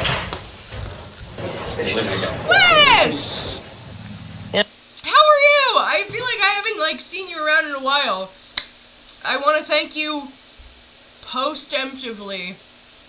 Rewatching some of your old streams have gotten me through my work shifts lately, so thank you. Also, bully TLI into streaming again, because I miss your dynamic. That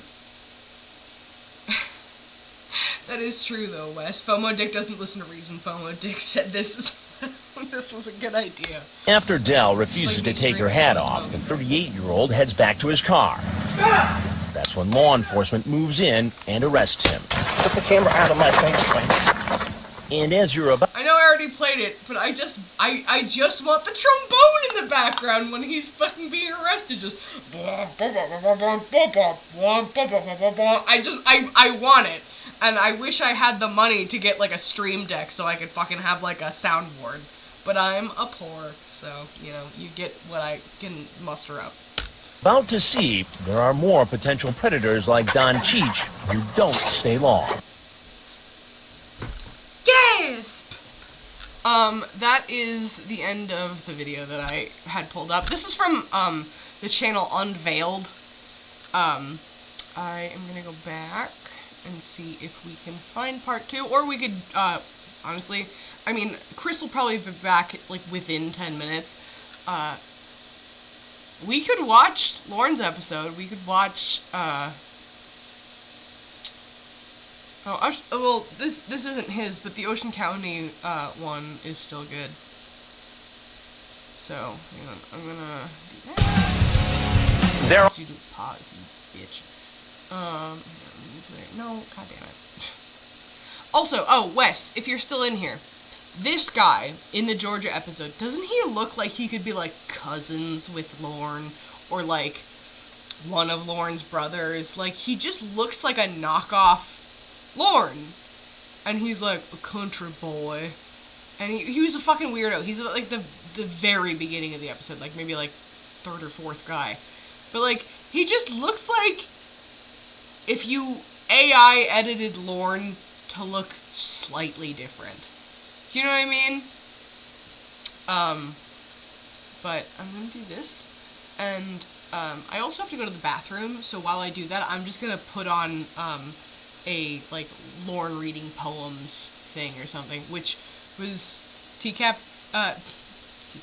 Patrick TCAP Ireland, because I can say things when I drink this much. It's totally fine. And yes, I fucking watch Game Grumps, don't judge me. But You can also feel free to roast all my playlists, by the way, because I use YouTube to listen to music. Like a poor person. Oh, I can hear Chris coming up the stairs. Perfect. So, never mind. I will just have Chris watch the beginning of this. They're online. They're at the door. Hi! Perfect timing, because I have to pee. This is a different episode of To Catch a Predator. This is the New Jersey episode, and this is part 2 of it. You only have to watch it while I go to the bathroom. And I'm going to... Okay, good, this is still not. I'm going to adjust. There. But... And tonight, they're on this very beach in our latest To Catch a Predator investigation. Good evening and welcome to Dateline. I'm Chris Hansen. I'm back in the resort community of Ocean County, New Jersey. It's a scenic spot on the shore where we've rented a multi-million-dollar home and discovered it's a rich place for potential predators. This time, 28 men showed up, sometimes 2 at a time. You'd think they'd know by now. You don't have to tell me. I know who you are. Who am I? You should be Chris Hansen. We're in Ocean County, New Jersey for our 11th internet sex predator investigation. You're Chris Hansen? I am. Here, men will show up after making a date online, apparently hoping for sex with a young teen, and know exactly what they've walked into. This is the Dateline thing. Seem to realize what they're doing is illegal. You know what happens next, right? And know they're likely to end up in jail. But the possibility of being caught doesn't stop them. I knew, and I see the stuff on TV. And as we told you last week, the number of men convicted in connection with these investigations is growing. So far, 118 men have either pleaded guilty or been found guilty by a judge or jury. How do you plead guilty, Your Honor? Dateline rented this summer house on the ocean in the off-season and hired Perverted Justice, the online watchdog group, as consultants. Why, what street are you passing? PJ's volunteers are experts at pretending to be kids online. For this investigation, they're... Weird sentence, by the way, with or without context.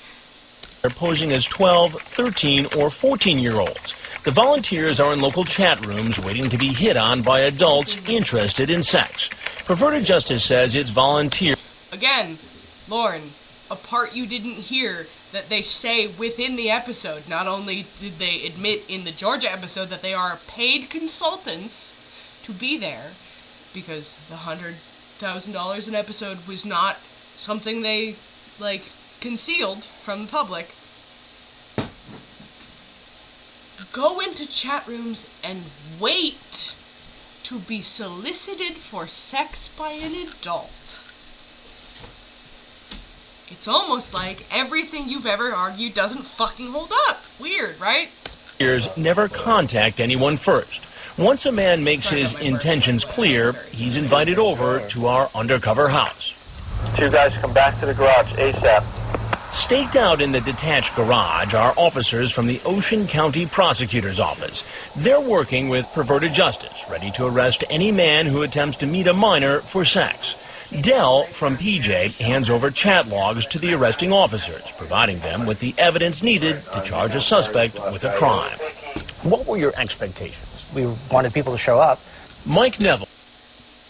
First of all, why the fuck did they do this outside? Neither one of these white men needed sunglasses, especially mid-early 2000s sunglasses, for them to be taken seriously. Neo, why are you in the Matrix? Well, I wanted someone to show up. A lieutenant in the computer sex crimes unit for the Ocean County Prosecutor's Office says it was his first time working with a civilian group. That's the thing, Wes, is I listened to the stream you did with Tiffany. Sorry, I'm more fucked up than I thought. I just said Tiffany. I own my bullshit. But, it's crazy how much they begged. But, that's the thing that I think is so funny is because, and I showed this movie to Chris a few months back. One of my favorite movies of all time is Hard Candy. It's Patrick Wilson and Elliot Page pre-transition. And Elliot Page plays, like, a young teenage girl who lures a pedophile into taking them home and then tortures him because they know that he's guilty of the murder of another child who was molested. And, like, the whole movie is so cathartic. And, like, there's a quote from that movie that I really love, and I know I'm not gonna say it right because, like, I can never get the first part right, like, off the top of my head, but it's basically something along the lines of, if a child is being flirtatious and experimenting with you, you don't encourage it. And, like, the next part is, like, you know, if a teenager says something about, like, you know, let's have screwdrivers, you don't pour them one and then chase them to the next drink. Like, you know, the whole point is, like, you're the adult in this situation. You are manipulating a child because they don't know any better yet, because their brain is still developing. Like, that's the whole point, basically. And this, the child in particular in the movie is just, you know, obviously played by an adult, and is, like, a mastermind who tortures pedophiles, which, like, fuck yeah. But it's such a perfect phrasing of such a simple concept made, like, complex, basically. You're the adult, and this, it's something that Chris says in the episodes, is you're the adult, she's the child, or he's the child, like, whatever, you know, the provocation is. Like, it's not hard when you accept the reality of how we live. We know children's brains are not developed. They are not adults yet. To lust after them in any capacity is a monstrous act. The end. There's no excuse for it.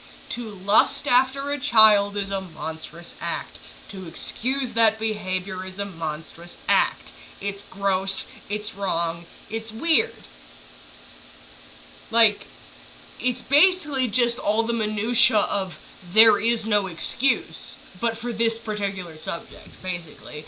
And there are really people out there that think that it's a circumstantial problem. Like, no. Across every board, being a pedophile is wrong. And it's wild that we live in a universe where that needs to be explained to some people. But Group and Beans was agrees. pleasantly surprised. Perverted Justice did a great job in providing those leads to us because their information they provided us in the chats, everything was 100% accurate. Frag from Perverted Justice is inside the house communicating with the police via a two-way radio. I think that is him, guys. The house and surrounding area have been rigged with 17 hidden cameras. 11 of them are set up outside so we can spot a potential predator as soon as he arrives. The outside cameras are able to follow him as he gets out of his car, walks anywhere near the house, even if he goes to the front. 6 more cameras catch his every move once he walks inside. This is him. Everyone gets into position as this potential predator pulls up.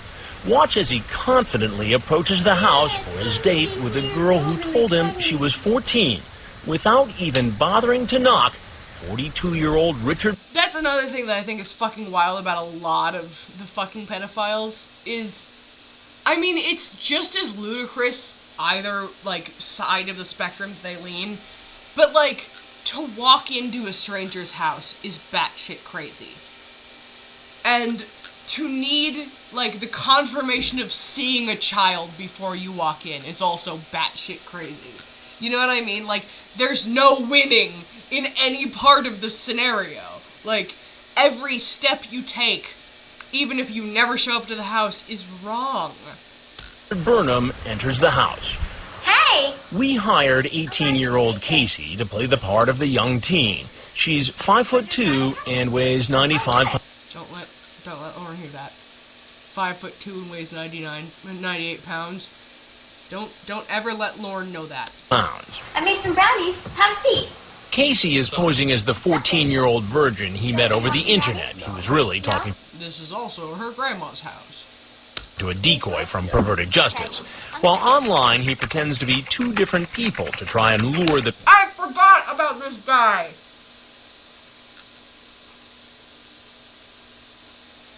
Sorry, I'm chewing. As if being a pedophile wasn't bad enough. You add insult to injury by pretending to be your own wingman to convince the child to let you molest him or her. What? the PJ decoy into having sex with him. He starts off as Yukon Blue and White. Oh my god, it was? Oh no. Sorry, Casey Monroe's grandma's house, or whatever the lore that got her into this was. 1-year-old college student named Rick. He chats about having sex with her, then introduces a friend. Steve takes pics. I have an older friend who wants a virgin. Oh. Yeah, bad. That would be my response if I was 13 too. Oh! How old is he? 35. Yukon Blue Gross. and White continues to promote his older friend, Steve. Yeah, I'm really sick. But Steve is a great guy. I hope you like getting laid. He'll do an awesome job taking your virginity. He's really excited about it. Now playing the part of the older friend, he uses the screen name Steve Takes Pics. I hear you want to lose your virginity. What all did Rick say? He said you were a virgin, and seemed like you wanted to lose it. Sorry, I'm not like a cold cuts person, but I wanted to make Chris a really nice sandwich, and he's hungry enough to want it now. Decoy agrees, and Steve Takes Pics goes on to use graphic and discuss. He's excited about it. Friend Steve. Yeah, I'm really sick, but Steve is a great guy. I hope you like getting laid. He'll do an awesome job taking your virginity. He's really excited about it. Now playing the part of the older. Probably sick, but Steve is a great guy. I hope you like getting laid. He'll do an awesome job taking your virginity. I forgot about this message. I fully forgot about this message. Steve's a great guy. He'll do an awesome job taking your virginity. This man is pretending to be his own wingman to a child. It's the same guy on two different accounts. He lures the kid in with the catfish young man account. What? He double catfished her. Yes. He created two different... No. Well, it was a single catfish, but he's a pedophile, so he's already in the wrong. But no. So the thing that they're reading right now is this man's first profile, where he pretends to be a early 20s man to lure in teenagers, and then convince the teenager to sleep with who he actually is instead of his catfish character. That's what's happening. No, I get what you're saying. I'm just saying it's a double catfish. But I guess it's a... Okay, I see what you mean. It's technically a single catfish because he I was reverses using back the to word who he catfish actually wrong. is, I was but using the word catfish wrong. yeah, I it's fucking forgot insanity. That the catfishing was done by the, people trying to catch them. He's really excited about it. Now playing the part of the older friend, he uses the screen name Steve Takes Pics. I hear you want to lose your virginity. What all did Rick say? He said you were a virgin, and seemed like you wanted to lose it. The decoy agrees. By the way, not smooth. Again, I was a fucking early teenager when these were being recorded. I remember my thought process at that time. That would not work on an actual child in that era.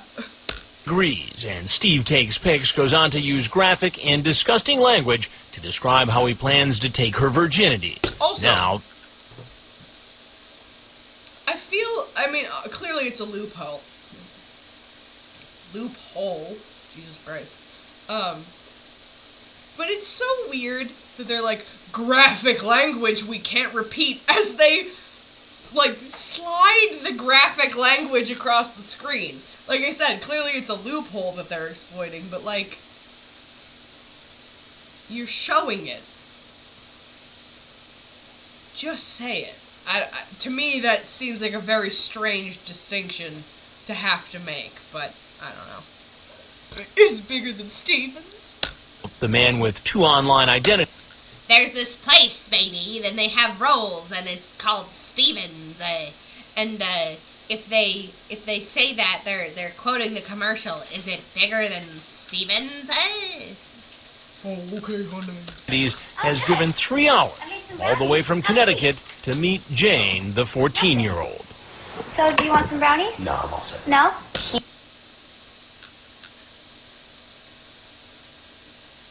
Can I grape you, Bailey? He just passed right by the seat, kept going, so I just said, see you later, and got out of there real fast. Okay. Casey knows she's surrounded by security people, and she's been instructed to slip away if she ever feels uncomfortable. How you doing? Hi. Good. What's your seat right on this floor? What you got in your back pocket there? My phone. Oh, the other back pocket. I can use this guy and Chuck Harding a lot of the time. What is that? It's, KY. Lubricating jug. Yep. What were you going to use that for? Was intending on being with her. And how old is Jane? That's another thing, too, for me, is like, is it more fucked up if they just blatantly admit it? Do you know what I mean? Like, either way, it's a lose-lose. But my reaction is still like, why would you say that? You know what I mean? I don't know. It's like a... 14. Steve Takes Pics says he's a freelance photographer, but also, this man thought he could pass for 35?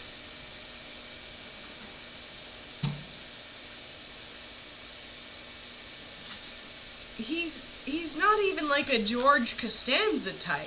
He's trying to be, but like, that man's in his 50s. He has to be in his 50s at least. former career, he was a firefighter for 22 years. And did you have a rank when you were?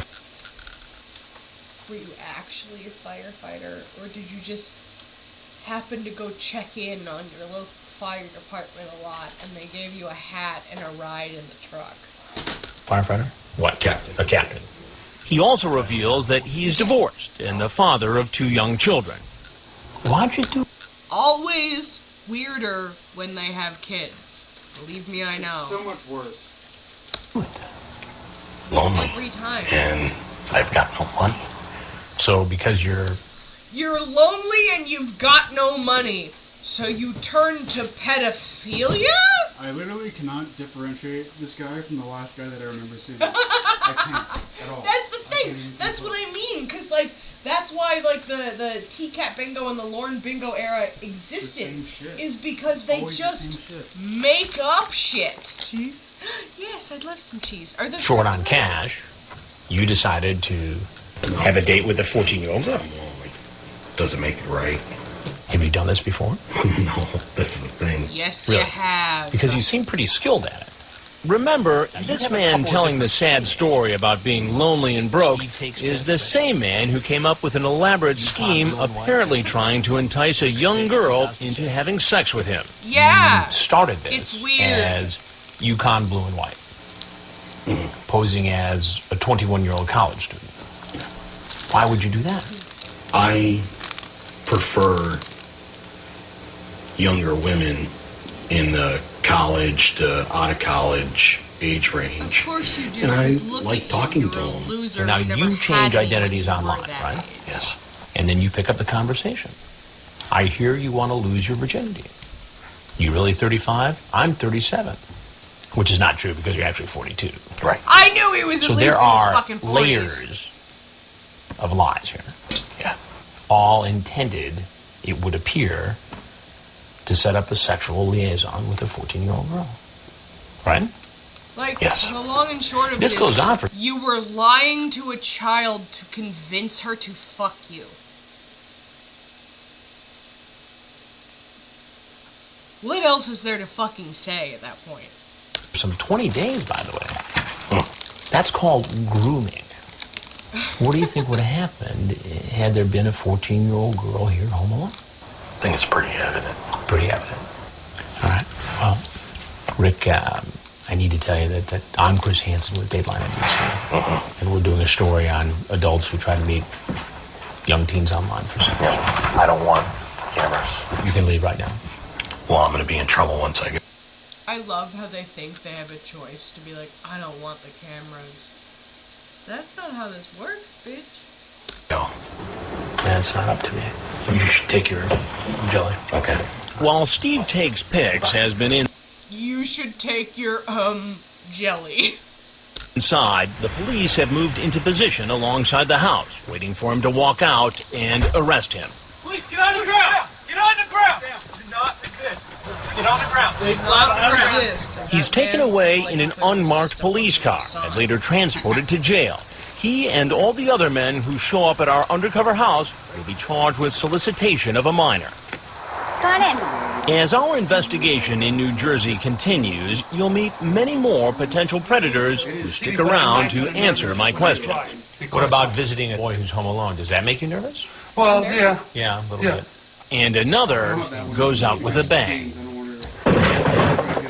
Oh, I forgot about him! Yes. Yeah. Yeah. Oh, And another goes out with a bang.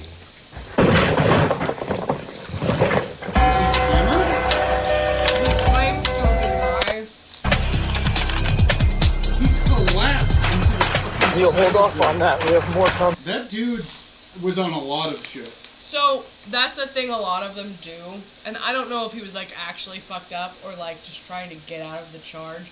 A lot of them, once they get caught, like pretend to be crazy to try and like plead out, like, well, I was insane, I didn't know what I was doing, or just like they'll do some random bullshit after they've been caught to like try and have a case, basically, and it's ridiculous.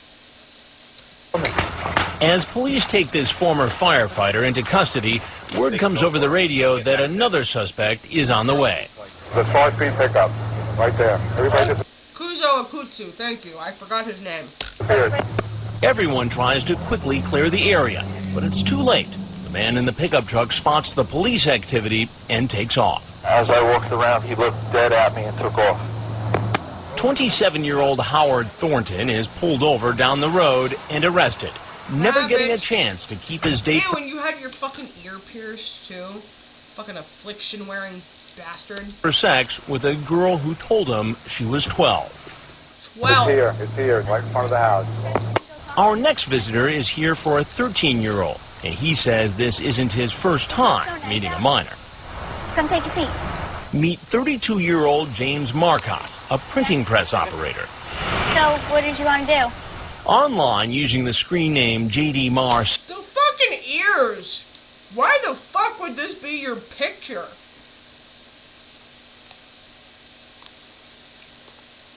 He looks like one of those sock monkey dolls with those fucking ears. 74, he makes plans to meet a girl who says she's 13 and home alone. The decoy repeatedly asks him what he wants to do when he gets here. At first, he's coy, but finally says, Have you had sex before? Yes, with my last boyfriend. We would do that, too. When the decoy asks him if he's ever been with someone her age, he says 15 was the youngest. Now he's driven an hour and a half to meet her. So, did you bring the condoms? Yes. Did you? Yes, I did. Alright, cool. Like, remember you said about that 15-year-old you had sex with? Uh-huh. Was she a virgin? No. No, she wasn't? Then the decoy tries to find out what he has in mind for them. I don't know, do you want to, like, just... Hey, viral effects. There's Beans earlier on. She's asleep on her cat tree right now, and I don't want to fuck her up. You can describe to me a little bit what we're... I remember that video, Wes. I like your Unsung Heroes series. There's like two that I would really love. And there's, I think it's from this New Jersey sting. It might be in the first part of the episode. He's like some college student. And he just seems like such an MTV asshole. Like, oh my god, my parents are gonna kill me. Like, he's that kind of guy. I feel like you are gonna know what I mean. But, there was one from the last episode that he just, Cat G's here too, and Viral Effects, hi! Oh, your sandwich. I was so confused. I was like, why is the toaster on? But yeah. There's a couple guys I feel like are like forgotten gems of like TCAP. And I'd love you to bring that series back. We're gonna do so I can know beforehand. A lot of kissing, caressing. Caressing? But a wet blanket is about to be thrown on those plans. Hey, how are you? Alright. What's happening? I'm good. You good? Yeah. What are you up to? Just sitting here relaxing. Relaxing? Relaxing while you try to ease a child into sex with you. But go off, I guess. Relaxing, having a chat. Yeah. I think you already had a chat earlier today online, didn't you? Chilling out, Max, and relaxing, all cool and all, shooting some b-ball outside of the school. A little bit. The 32-year-old admits he was chatting online with a girl named Michelle. And how old is Michelle? As far as I know, she is 18. In her profile it said 13. She tells you right in the chat it's 13. Now, in the chat, you also tell her that you had sex with a 15-year-old girl. Really? Yes. That's true, right? No. You just told her again right here on the beach. This is true, but I have not had sex with a 15-year-old. But he does admit chatting online with minors. I've chatted with a few of them. Some of them talk to me about any problems they have. And talk about sex with them? Sometimes. You ever go... 1. Ew. 2. I love that he's like, well, yeah, I mean, I guess, but, like, that doesn't count, right? Visit one of them? I have visited one. One. And how old was the one you visited? She was 16. And 16. She was in PA. He denies he ever had sex with her. Well, Virgin. do you watch much TV, James? A little bit. A little bit. I'm Chris Hansen with Dateline NBC. And we're doing a story called To Catch... Him! Now I'm gonna be branded as a loser all my life. Yeah, you tried to fuck a child. That immediately makes you a bad person, let alone a loser. Predator on adults who try to meet young teens online for sex. Uh-huh. Now, if there's anything you want to tell us... Oh, no, that's quite all right. As he gets up to leave, officers who've been hiding near the house move towards him and place him under arrest. Police, get on the ground! Get on the ground! I know it doesn't happen in the Sting. At least I don't think. But how fucking funny would it be if, in tandem with, like, the normal leafy ghillie suit, they had, like, a sand ghillie suit? And one of these fucking cops came out, like, all just, like, dusty, with, like, a starfish here and a dead crab there, like, police, get on the ground! Get on the ground!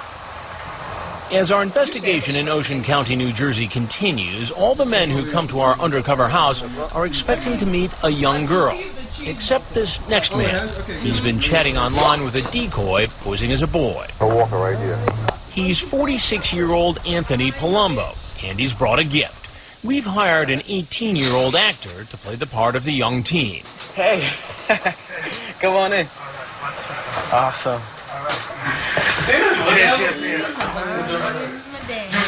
Good direction. Online in an AOL gay chat. Joran's proclaimed favorite pedophile, Anthony Palumbo, the guy who sounds like Ray Romano. Chat room, calling himself Hi Buddy, What's Up, he tells the decoy who's pretending... Ma, Deborah, I didn't talk to a 14-year-old boy, Ma. ...to be a 14-year-old boy that he's horny. Then the 40... I am horny. I wanna do raw, no rubber. 36-year-old says, I want to be top. Oh, okay. You want to do it raw? Raw? Yes. What's that? No rubber. After taking some dudes from behind, I'm a top. Supposed to bear left at now he's here, beer in hand, asking the decoy... I just stopped by. I go into Land City, see my brother and my other brother. ...several times to put it in the refrigerator. You can put that in the fridge. Yeah, I'll put it in Put it in the refrigerator. All right. I'll relax. I'm just a little nervous. I'm nervous too. That's all right. My excuse to come here, I went to Atlantic City. Really? only just found out about the Cricker Snapper thing like 2 or 3 months ago. Because I wasn't like deep into jorography. My apologies. That's really funny. Tony Soprano. Hey, maybe you should... I can't do a good Tony Soprano at all, other than, like, argue with my family and having a Percocet prescription. But, or no, not Percocet, Prozac. That's what it is that he takes. But that would be very funny. Anal Capone! That's good. I don't know. What put that in the refrigerator. I don't know. Just chill out. That's it? All right. We'll see what happens. I'm just nervous. Yeah, you will see what happens. You could put that in the refrigerator anytime. I don't mean to... Don't. For the love of God, child, put the beer in the refrigerator. I've said it 7 times. Put the beer in the refrigerator. This is not his voice at all, but I'm doing my best. Get drunk with that. I won't. All right. So why'd you need the cover story to go to Atlantic City? Why did I not remember him doing that feeble little stretch before Chris came out? I'll see my brother. Yeah, but who did you have to give that to as a cover story? My other No, brother. my brother is home, my other brother. Right. And I said, I got to go to Atlantic City. But instead you came here. That is prosciutto. I stopped by to go there. So you like to gamble? Yeah, I love to gamble. You took a little bit of a gamble coming in here tonight. No, I just stopped by. But you said you were nervous when you came in. Why were you so Yeah, nervous? because I was going to Atlantic Alright, City so and it was Romano was a dark good and one, I'm not too. usually drive at dark at Also- nighttime. So the nighttime makes you nervous. Yeah, driving. I'm not a driver at night. And what about visiting a boy who's home alone? Does that make you nervous? Well, yeah. Yeah, a little Yeah. bit. I just wanted to just say hi. It was Say nothing hi that, and drop off a package. yeah, I had beer. Have you been drinking tonight? No, not at all. You can smell my breath. Not at all. It's okay, I don't need to do that. He tells me several times he thought the boy was 18, but in the chat log, the decoy tells him 2 different times that he's 14. How old are you? 39. 39. You said you were 35 online. 35. 39. We find out later he's actually 46. He says he's unemployed and spends his time caring for his ailing mother. Then he tries to explain away his graphic sexual chat. You asked him in your chat if he was top or bottom. What does that mean? Did I ask that? I don't remember that. Are you top or bottom? I'm horny, you say. I was just fooling around. Well, if you're just fooling around, then why were you so concerned about knowing whether or not he was a cop? Just joking. Just joking. So what made you decide to come over here and meet a teenage boy after this sexually explicit conversation? I thought it was like I wanted to hang out with someone, like a friend. Like I thought he was like 18, something like that. It wasn't. I'm not gay or anything. I'm just saying. Well, this isn't about gay No, or I'm straight. just saying. I'm straight. I'm Nobody just cares saying. what adults do. No, I'm you know? just saying. But when you involve somebody who's 14, that's when I it becomes thought an he issue. 18. How old are you, you ask? 14. I told you that already. You say K, meaning okay. I wasn't going But why do that? What's the motive here? Explain it to me. I don't No, understand you're it. right. No, you're right. It's stupid. It's, no, it's an no. illegal thing. Yeah, I know. I did a stupid thing. Do you ever watch much television? Sometimes, once in a while. I'm not too much of a TV person. Well, I'm Chris Hansen, and I work for Dateline NBC, and we're doing a story on adults who try to meet kids online. I wouldn't want to be, oh boy. The man... Walk right out the door you came in. First of all, I love the, oh boy. Also, the man has facial and head hair like the texture of a fucking paintbrush. And not even like a natural fiber paintbrush, like a plastic paintbrush. Oh boy. Oh, play. Why are you doing this? He quickly leaves the house and is startled by the police.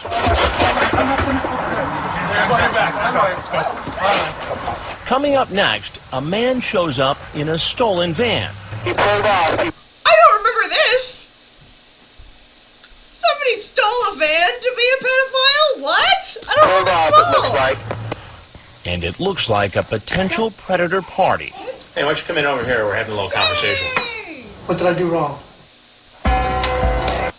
What did I do wrong?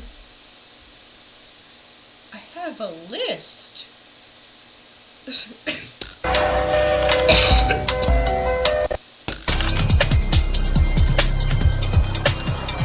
just asked for a make of the vehicle. He says, I don't have a car today. It's a surprise. The next potential predator arriving at our house in Ocean County, New Jersey, is telling the truth when he says he doesn't have a car. Today, instead, he's in a catering van. Police say he stole it this morning. That's our target in the white van. He's here for sex with a 13-year-old. Casey, our decoy, tries to wave him in. He did wave back to the decoy. But he drives away. Something he saw scared him, and he took off and was traveling the wrong way on a one-way and riding on the shoulder trying to get away. But he doesn't get far. Police arrest 32-year-old Savio Noronha down the road. Lieutenant Mike Neville of the Ocean County Prosecutor's Office gets a call the next day from a New York City police officer about the van Noronha was driving. They had a stolen report on that particular vehicle.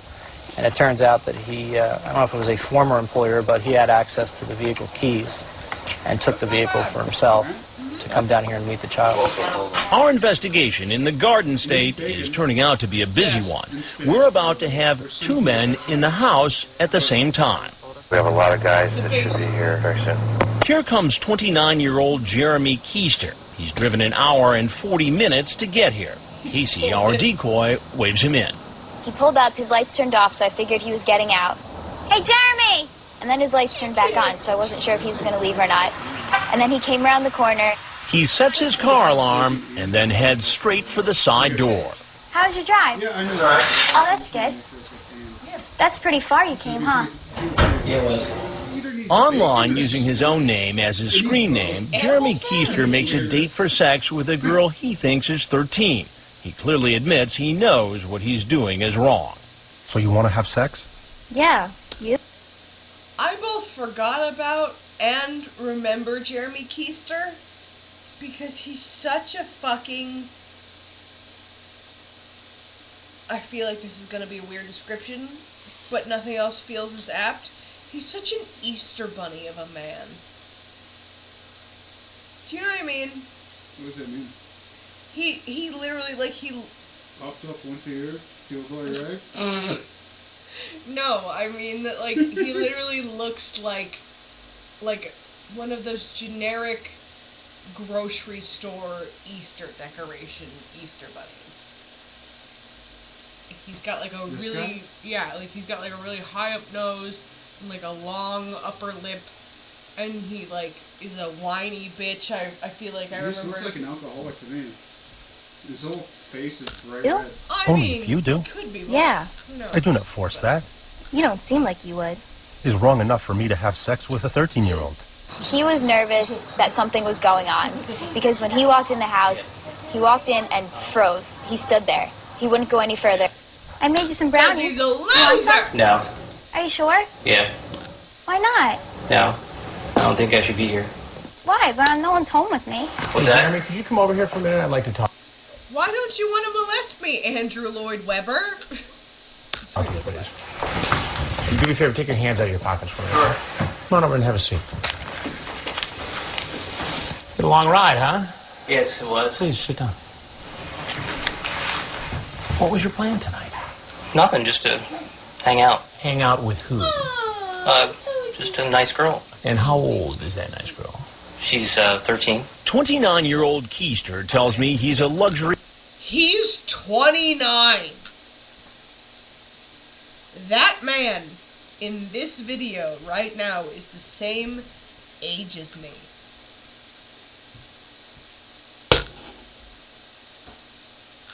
car salesman. And as I start to read some of his chat log, he suddenly... Oh my god. That man is the same age as I am right now. He looks 35 at the absolute youngest, but probably 40. I'm gonna Ferris Bueller this shit.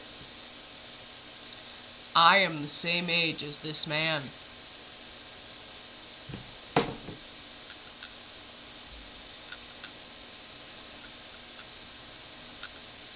Proof that being evil makes you uglier.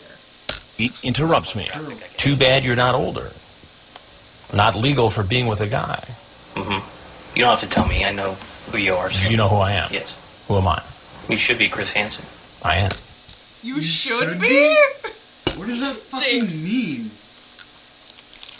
It means that he's seen the show and is being a fucking weirdo about being exposed. So you've seen the show before? I have seen your show. So even after seeing the show, you still chose to come over here? I did. I mean, And what were you expecting here tonight? No, really just chat and... Did you think at all that maybe you're walking into a To Catch a Predator investigation? I was very hesitant on things, yes. But he didn't seem hesitant when he was chatting online with a girl posing as a 13. The distance between your upper lip and your nose seems more hesitant than you were, but go off, I guess. 13-year-old. You asked her if she had sex with her old boyfriend. Did it hurt? Mm-hmm. Oh my god. Did you bleed? That's surreal. Mm-hmm. What is your bra size? Yeah. Mm-hmm. While Keister has been answering questions inside, we get word that another man is only blocks away. Red Nissan Frontier pickup truck heading north to our location. Casey gets ready to wave him in.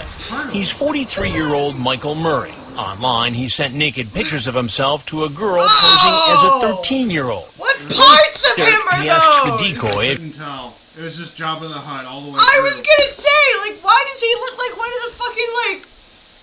What is he even... I can't... What's happening? She wants to have sex with him, but he wants it to be her decision. Frag gives the okay, come let him in. Half my shoes, like... He had his McDonald's bag, he was all excited. Came walking in. Hey, why don't you come in over here? We're having a little conversation. Please join us. What did I do wrong? Just come here. We'll chat. I forgot about this! Another guy comes in while they're still interviewing the first pedophile! And he has the audacity to go, what did I do wrong? That's what he just said! Is it really? Hang on, we're going He was back. all excited. Came walking, come. If she wants to have sex with him, but he wants it to be her decision. Frag gives the okay, come let him in. Hey! He had his McDonald's bag, he was all excited. Came walking in. Hey, why don't you come in over here? We're having a little conversation. Please join us. What did I do wrong? Just come here. We'll chat for a minute. First thing out of his mouth! What did I do wrong? All of it! What do you mean? Come on in. I'm leaving. I'd like to talk to you. About what? About a couple things. About a couple things, most of them being the molestation of children. I'm sorry, I didn't know what was going on.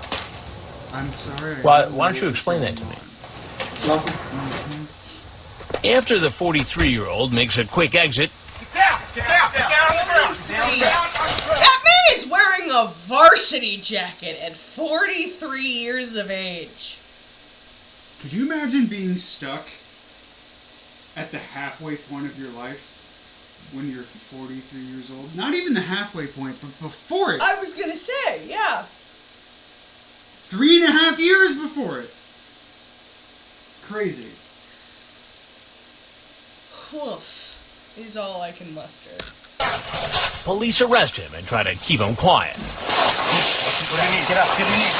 But Murray cannot seem to stop crying. I forgot! I don't remember him at all. I don't remember him crying. I don't remember any of this. Back inside, Keister knows what has just happened outside and is getting worried. I know it's in store for me outside. Look at... Dude, I can't look at his face. It's impossible. He looks like one of the Who's in the 2011 version of the Lorax. You know, like the same kind of like people as the Onceler, where it's like no upper lip. Like the like most... a Futurama character. I was gonna say like not even. It's like or the opposite of a Futurama character. But like it's like the most no, severe. that is a Futurama character. Like this is like the a most cleft palate. Yes. Kind of. But like it's also like the most severe like inbreeding of like the Anglo-Saxon race. It's just no lip at all up here. Like just nothing. Just a fucking chasm of nothing. Correct. Well, that's not up to me. Well, I've seen the show. Also, I'm sure you've seen it because people have used it in their streams in the past. The Futurama Lauren's Head in a Jar was art I did in like 2017. Yeah, you showed me And that. it makes me very happy that people still use it. No, obviously, who I am. I I'm do. Chris Hansen, Dateline NBC. I do. As Keister prepares to leave, he seems to find one thing good about his predicament. It's nice to meet you. He gets up and... What was that? It's nice to meet you. Fucking walks off. Like he just nervously fucking conducted, or he just nervously took part in some job interview. I was just about to he's say! been waiting for like 3 weeks. And like he got the vibe like, oh shit, he didn't like my application. I don't think he's gonna pick me for the job.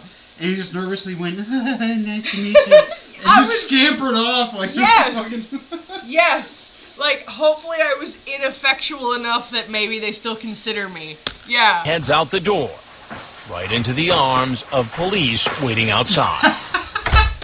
I know. Right into the arms of police. I was gonna say, I know he's not outside. being literal, but can you imagine if instead If of the cop was just if instead of with the gun drawn and be like, get on the ground, he was like, sheriff's office down, get down.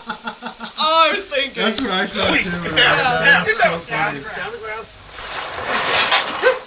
Stay tuned as the parade of potential predators continues. From men in their early 20s. Now I'm going to be branded as... Him! He's the one that I was thinking about. I feel like, Wes, if you're still in here, this guy is one of the ones that I feel like is an unsung hero. a loser for the rest of my life. To this man in his golden years. Fucking bully by rock star looking ass is like, now I'm gonna be branded a loser for the rest of my life. Well, yeah. It's a 60-year-old guy doing this. It's, to some extent, entertainment. George Lucas got caught? What? That man looks...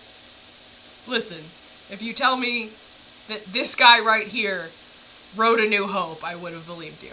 Sexual entertainment. Sexual entertainment.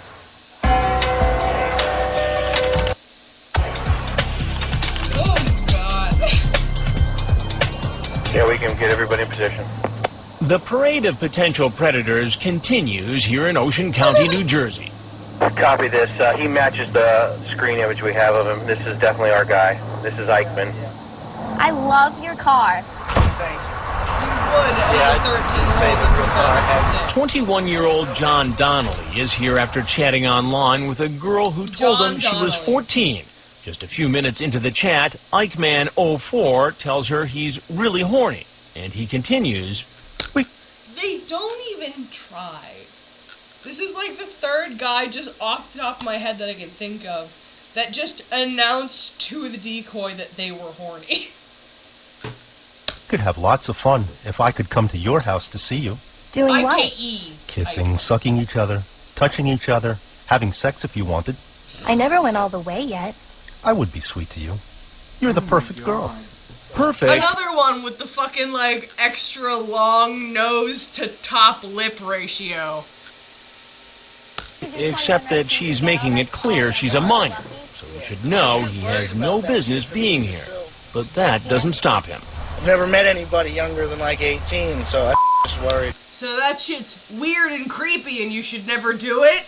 Got it. Hey, Kingpin! Man, so. I understand. It's okay, though. Sorry. I just didn't know, like, I was just been worried, that's all, that this was some crazy scheme. What do you mean?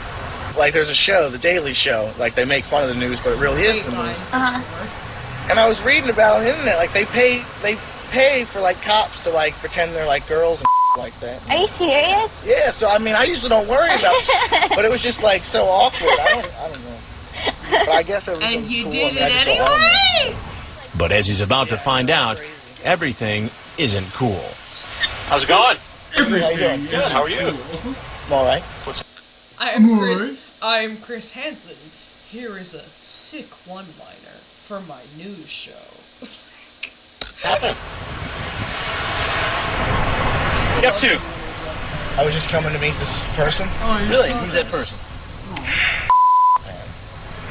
I wasn't gonna do anything, guys. I promise. Please. I just came to visit. I wasn't gonna do anything, I promise, please.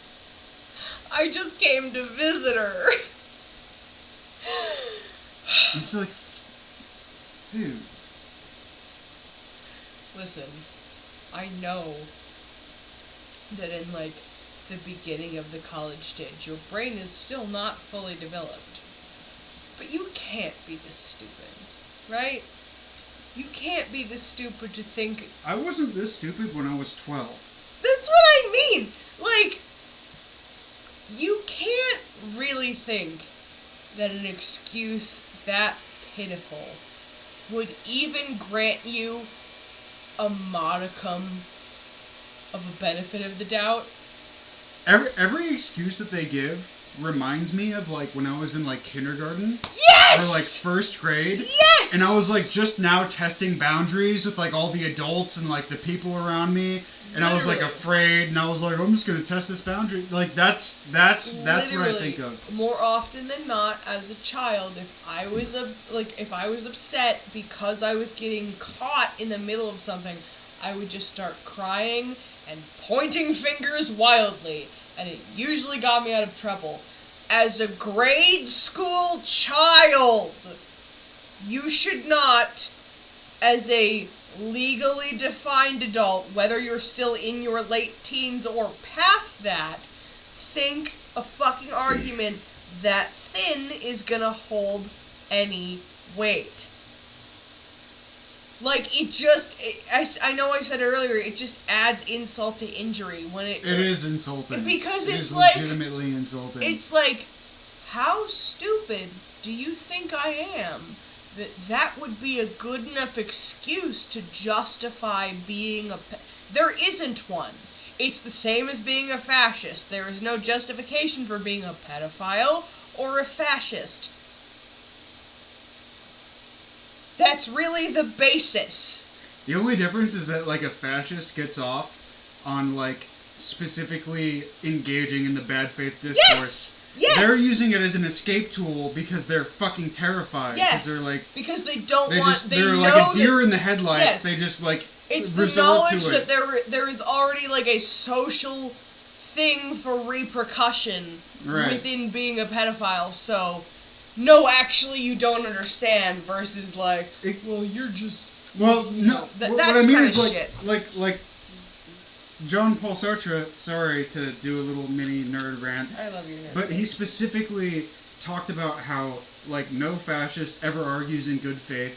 Every fascist gets off on the idea that they're playing with the conversation. Yes. They're using words and rhetoric to dance around like the reality of the situation, and that there's no progress that can be made at all. Because it's by definition. It's the same thing as the people who use the once credible.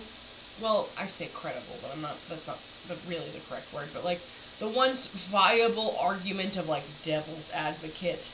When it used to be like, I'm arguing the other side. Yes, yeah, but like that's the thing, like era, yeah. it's the exact same thing. The original meaning being like, I'm arguing for the other side just to try and make you strengthen your own argument, versus like, playing devil's advocate, I don't think women should be allowed to vote. Like that bullshit. Like that's... I'm gonna be intentionally controversial. Yes. What's the word? I know it too, yeah, but I'm too buzzed to fucking think of the word. But we get it. But pretty sure it starts with the C. Yes. Controversial? No. No. That's too easy. It's kind of similar, but... Sorry, we're just kind of like intellectually sucking each other's dicks. Anyway, back to this girl. Dude, I knew this was a setup. I didn't even want to do anything with this girl. Why? That's not what it's. I know. Contrarian, thank you. Yeah.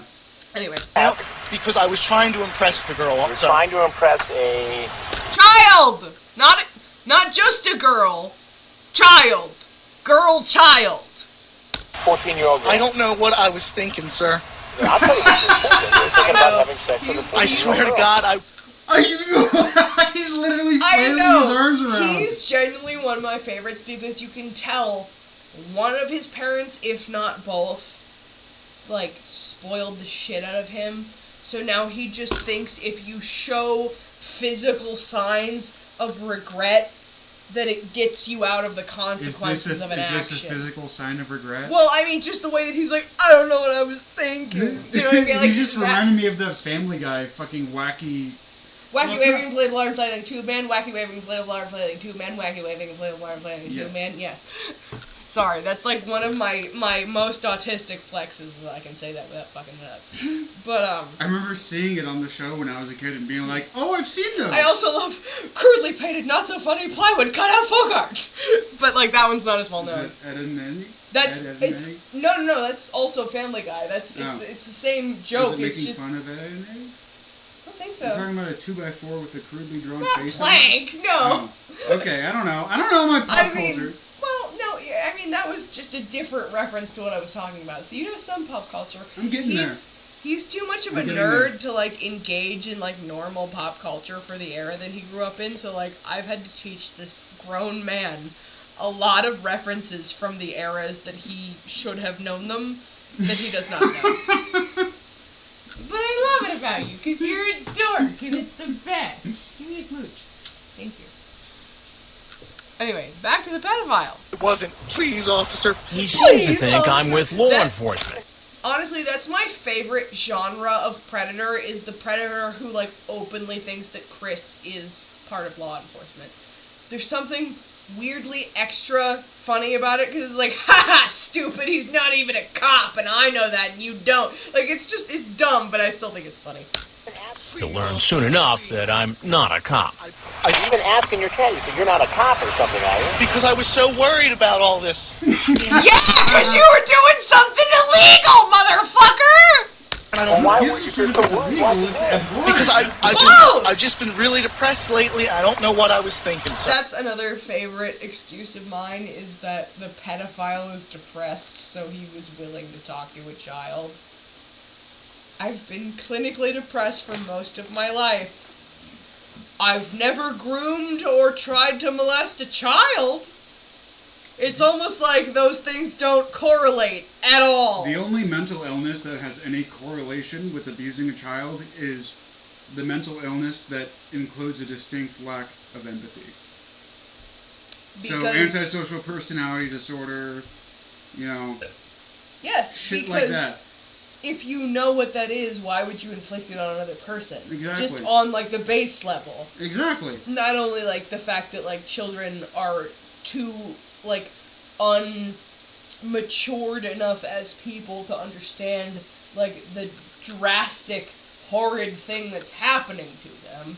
Like, no, it just literally means that you just do not give a fuck about another person. No, I know, but, like, I'm saying, like, on top of, like, not acknowledging why that would be damaging, like, they just don't give a fuck. Yeah, that's what I mean. But that's what I mean, like, is on top of them not understanding it, they just don't care, even if they did. That's the main point. Yeah. They don't But, give like, a shit.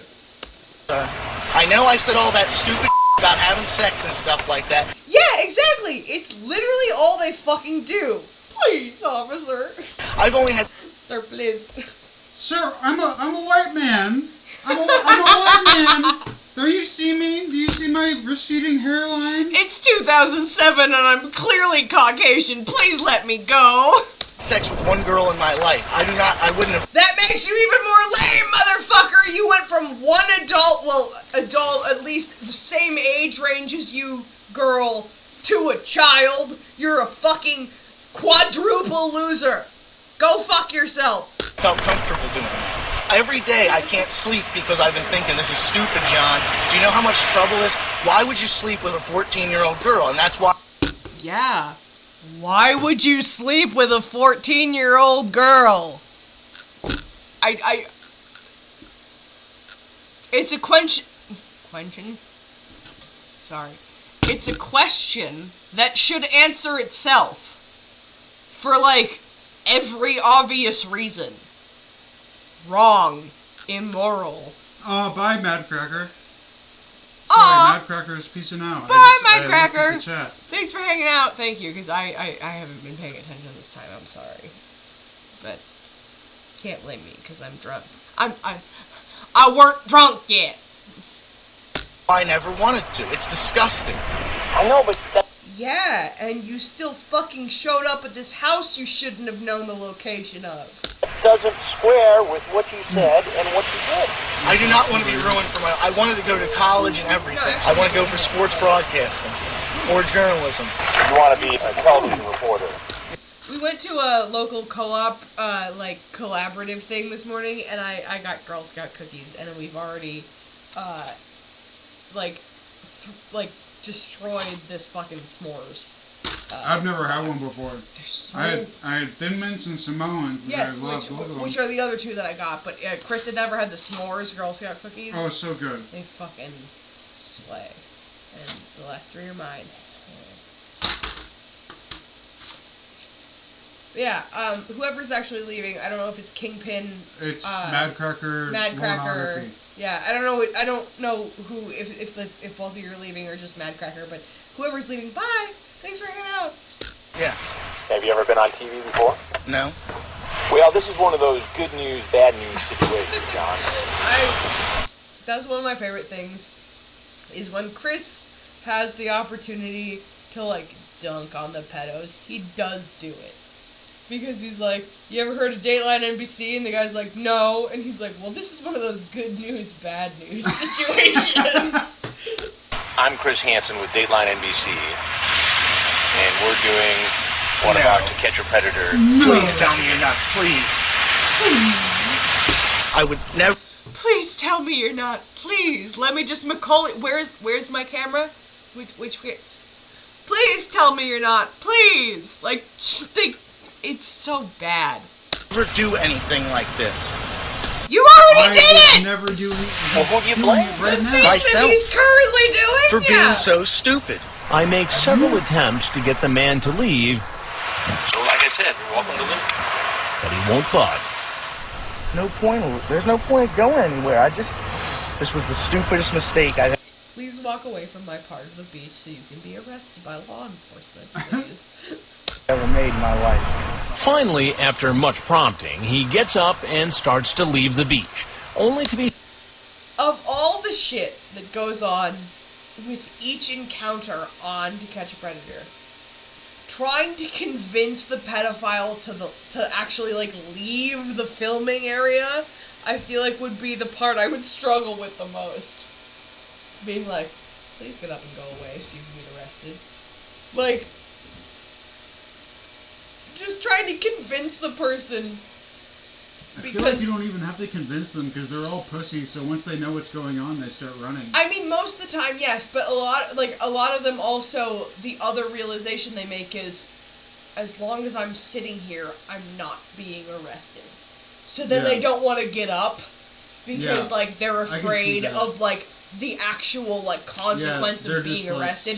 So like that's actually something that happens a lot, is Chris has to actually convince them to get up and walk away so they can be arrested. Like, it's really either they see him immediately and try to run away and immediately get arrested, or they stay for like 20 minutes, half an hour, 45 minutes, an hour, 2 hours, because the longer they talk, the longer they're not being arrested. And they just won't go. Yeah, so someone will just fucking ramble at Chris Hansen because it's preventing them from getting up and being arrested. Hansen has so much more patience than I could ever hope to have.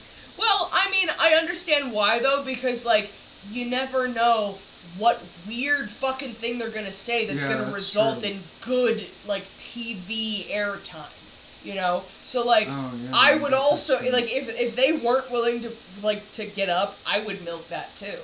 You know what I mean? Yeah, that makes sense. Like, fucking keep hanging yourself with the ample rope you've been given. That's fine. You know what I mean? Like, like it would only really become a problem when the next pedophile is about to fucking roll up to the place and you've allotted the time that you had for the pedophile previous.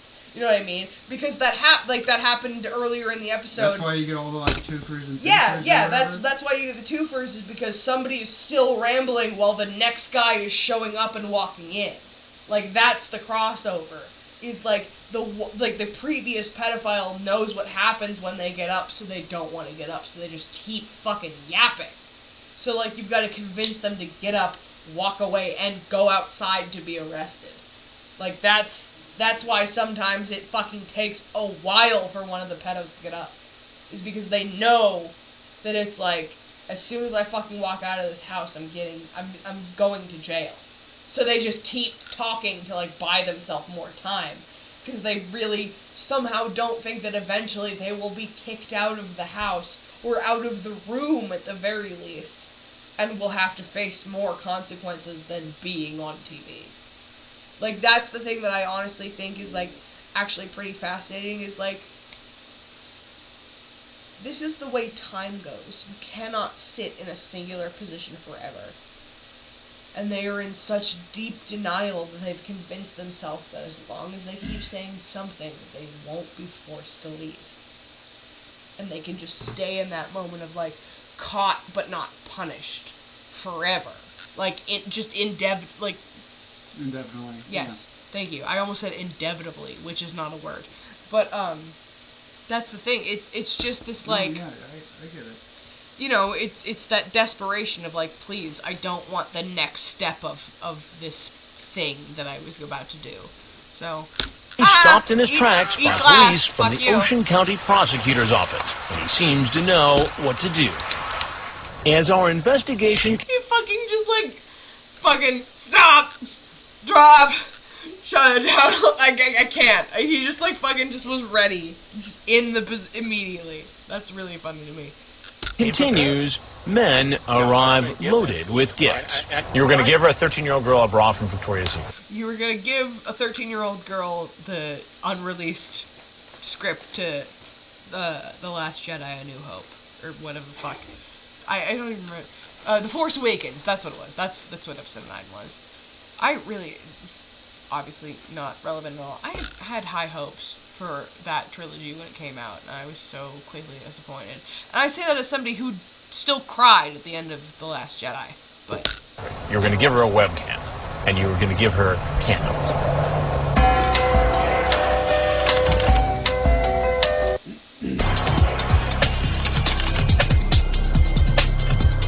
Shinster should have strawberries, whipped cream, and he said other surprise. It's Shin! During our investigations, we found... What horrible timing, because I have to pee again.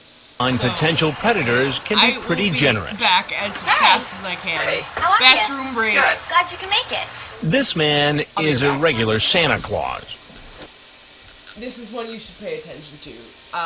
There is a member of the lorography community named in reference to this predator. Because this is Shin. I don't remember his last name. But there's a member of our community named Shin's Koala. What up, if you're here, hi. And he's like an actual real-life lawyer. So he's always had really great insight for any of the lawsuits that Lauren has tried to press. But I have to pee, so I can't actually watch this. But he brings like a fucking goodie basket for the girl he's about to molest. And it's so funny. But I'm just gonna let it play while I go to the bathroom.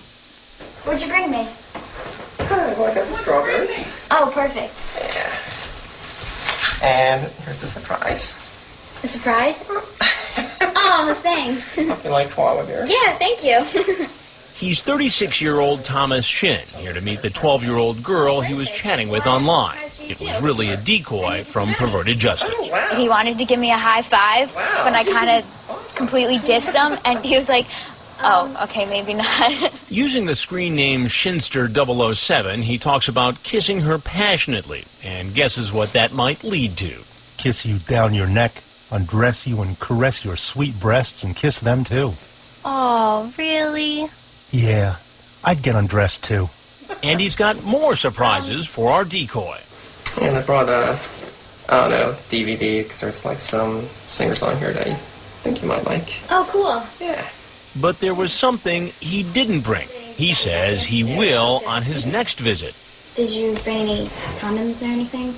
I was thinking, like, today we should definitely, like, kind of get to know each other a little bit more, and then definitely next time I could bring them. Oh, okay. Yeah. I wasn't sure, All right, well, I'm going to go get myself something to drink. I'll be right back, okay? Okay. All right. There's strawberries and whipped cream and chocolates and stuffed animals. Boy, you got it all going on, don't you? Oh, wow. Why don't you have a seat right over there, please? He says he's a court administrator for the state of New Jersey. And how old are you? I mean, I'm 24. 24? You sure about that? Yeah, you're probably going to check my ID, right? I'm 36, sir. 36. And how old is the girl you came to visit? She said she was 12. young enough to be your daughter. Right. Well, why are you even talking to a 12-year-old anyway? I'm a very lonely guy. A lonely guy. Yeah, I'm sorry. There's no people your age. I tried different personal sites, and it's just like they think I'm too short, or they think like an Asian guy's just gonna be like a nerd or a geek. And, so you figured you'd try another category. Well, the 12-year-old category. Now, what was your plan for the strawberries and whipped cream? I mean, have a piece of strawberry in my mouth, and then she could and have her do what? Bite off of it or bite off of it. Right. So you're going to kind of make out using the strawberries and the whipped cream with a 12-year-old girl. Okay, that was your plan, right? Yeah. Okay. He admits he thought it was strange chatting online with a girl so young. That's why he says he asked her if she'd ever seen the Dateline show. Like I told her, I wasn't planning on any sex. That's why I didn't bring any condoms. Well, not this visit. But what if I hadn't been here and the 12-year-old girl was here and you all got along and you ate the strawberries and sprayed whipped cream on each other and, some clothes came off? What do you think would have happened? Well, to be honest, I mean, not that it's right. I would have just made out. Just made out. And told her, we'll have to wait till next time when I have condoms. Right. Right. Well, you've seen the show, so you know that I'm Chris Hansen. Right. With Dateline NBC. And if there's anything else you'd like to tell us, now would be a good time. If not, you can take your stuff and go right out the door you came in. And just like he's seen on TV, as he leaves the house and goes out the front door, police are waiting. Police, hands up. No, stay up. And there are more men bearing gifts on the way. That's him. He's parking. She waved, and he's going to park, it looks like. You're about to meet our oldest visitor, a 60-year-old engineer for a major phone company. Come on. I want to show you something. Come here. We had like a 5-minute back and forth. No, you come. And then I got him halfway up the hill, and I was like, oh, look at the fish. Come here. He's been chatting online with a girl posing as a 13-year-old. Using the screen name NJDom4F, he wastes no time bringing up sex and later gets more specific. Want me to get between your legs now? Yeah. And kiss you as you feel me on top of you? And I take your hand and wrap it around my... Wow. He also tells her he'll bring a webcam, candles, a bra, and a thong. After weeks of describing... I'm innocent. Free Chris. He's stinky! Online the different sex acts he wants to perform on the decoy, NJDom4F suddenly says he needs to talk to his lawyer. Just as he's about to leave to meet her, he tells the decoy that, according to his lawyer, they can't do anything. Come sit. I know Mr. Gigi made this joke, but the actual concept that this guy asked a lawyer if being a pedophile was illegal before he drove here anyway.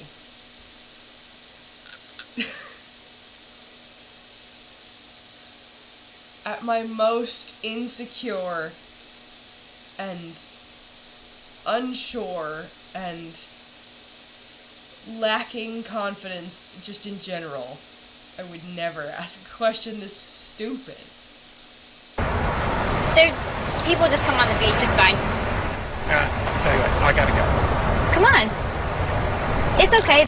It's totally illegal to groom children on this beach in particular. It's fine. Come on. Come here. There's people walk on the beach all the time because it's nice out. How are you? Good. I need to talk to you for a minute. Yeah. Take your hands on your pockets. Okay. What are you up to? Nothing. I was not doing it. I don't want this cookie, even though I'm eating it. Okay. Not doing a thing. Yeah. Now, I've read your chat log. I know. I went overboard on that, and overboard. And I told her I can't do anything, and I did something wrong, and I admit it.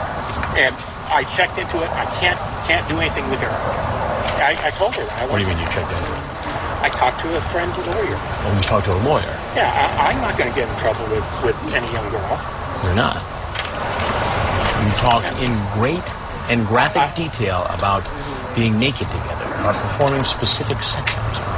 Yeah, and I know that was wrong, and I told her I can't I can't do it. I can be your friend. I can't write another trilogy for the Star Wars franchise. I can't do it. And her dad looks like... Yeah, you say, do you want a boyfriend or a dad? That's a little creepy, I gotta tell you. Well, but her she kept on saying her dad sucks. So that makes it okay for you to say, I want you to be my girlfriend first, we can have sex, and then I'll be your dad, I'll take you out shopping. Well, here's what it sounds like. It sounds like you were grooming a young teenage girl into a relationship that would become sexual. And I can see how you said that, but I mean, this is not... Yeah, no shit, you can see how somebody would feel like that. Because you did it, exactly that thing. A short chat, by the way. I know. This goes on for days. About a month, we were chatting. Yeah, about a month. What's a 60-year-old guy? We're talking about Han Solo and Princess Leia, and you're neither one of those characters, sir. What's a 60-year-old guy doing talking about the fucking Star Wars trilogy with an 11-year-old? She was negative 20-something. What are you doing, sir? To some extent, entertainment. Sexual entertainment. Do you see how you crossed the line from fantasy to reality when you got in your car and drove here to meet this woman? No, because I was not going to do anything. This is one of my favorite excuses. I talked for however long. I drove for however long. I showed up in person, but I wasn't going to actually do the crime that I came all this way to have the opportunity to do. They really think that's gonna get them exonerated.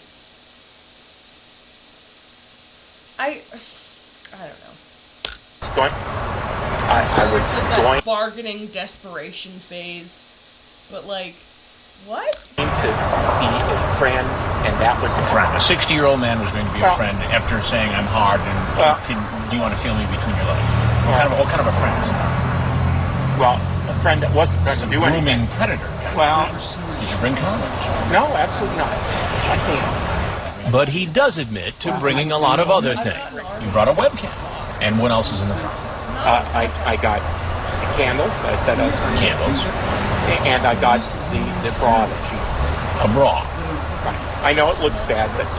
Looks bad? It is bad. What do you think ought to happen to you? I think I've learned a lot right there. Learned a lot? Really? Well, there's something you have to know. And that is, I'm Chris Hansen with Dateline NBC. We're doing a and Rey and Kylo Ren will never be a thing. Story on adults who try to meet kids on the internet for sex. Now, if there's anything else you want to tell us, we'd like to hear it. If not, he's completely unaware that police have been waiting alongside the house, ready to arrest him. Police, get on the ground! Get on the ground! Get on the ground! Get back. And when we come back, a man with a dark past rides hours to meet a young girl home alone. There was a sexual act between you and a 14-year-old girl. Kingpin, that's literally what I was saying earlier in the episode. Like, if you're honest with yourself, and you look in the mirror, and you look like a mummy or something, and there's a teenage girl. Again, I was a teenage girl at the same time as these decoys. I was a vain bitch. You were not gonna get the attention of an actual 13-year-old unless you were like a supermodel or a rock star or like a celebrity of some kind that they could convince themselves would fall in love with them specifically because it's all they wanted.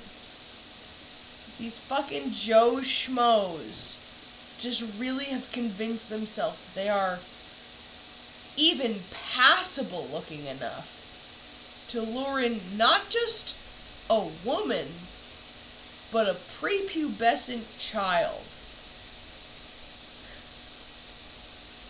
What? And another to catch a predator first.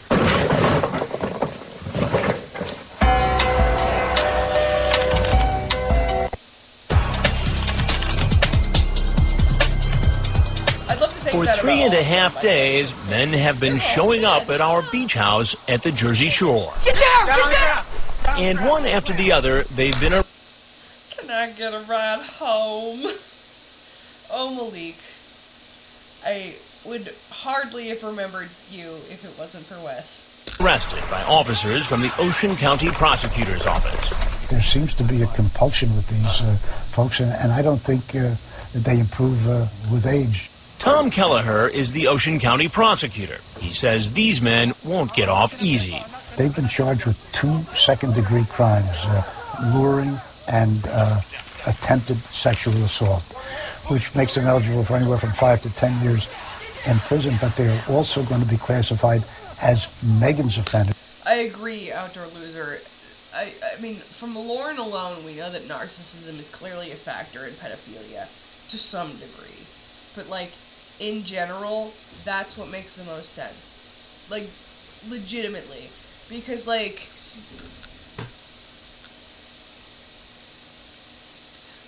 I hate the way I look. And if I'm 100% honest, I know I don't look as decrepit or run down as the pedophiles in this show, some of which are my age or younger.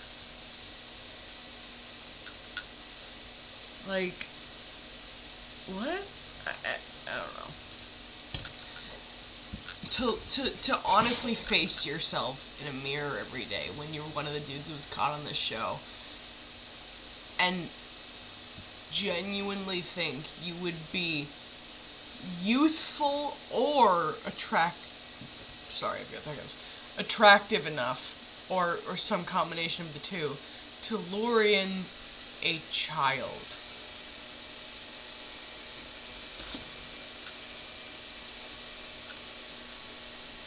Walk me through that rationale, you know?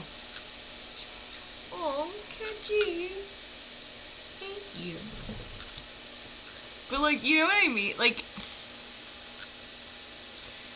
I don't know. It's just... So that they will be under lifetime supervision. And a man who looks as old as this prosecutor who's talking thinks that he is youthful looking enough to entice a 12 or 13-year-old? Excuse me? Baking powder? What? that's because of the likelihood that they would reoffend.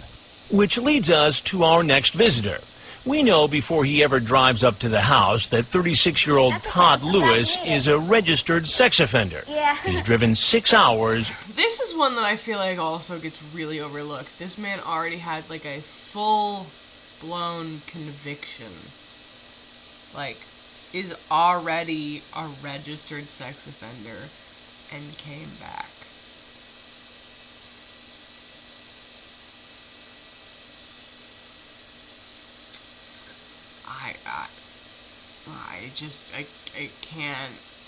I can't rationalize the logic to convince yourself to do this once, let alone try again after you were caught and tagged.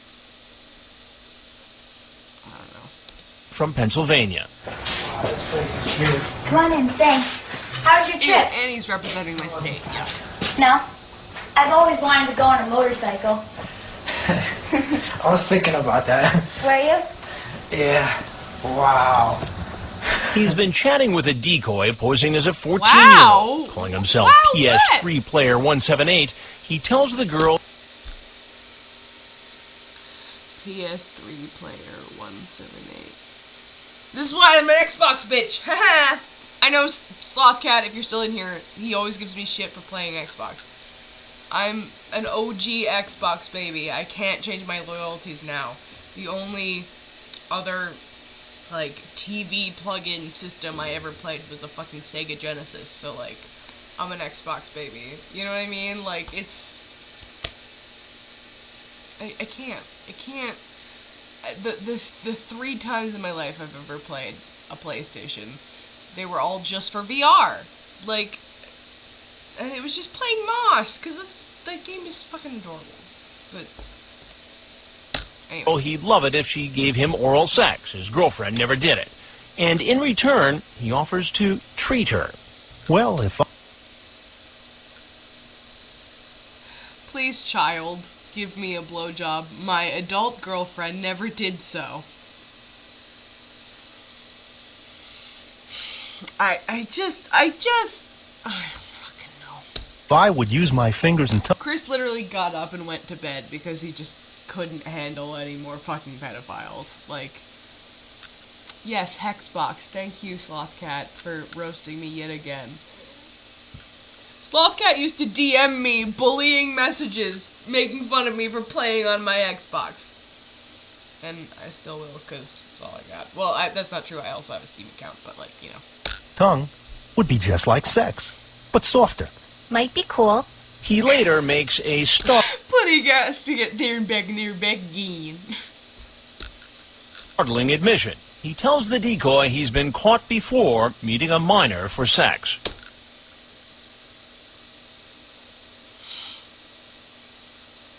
Listen. There's no justification for it once. Why would you come back after you've already been caught? I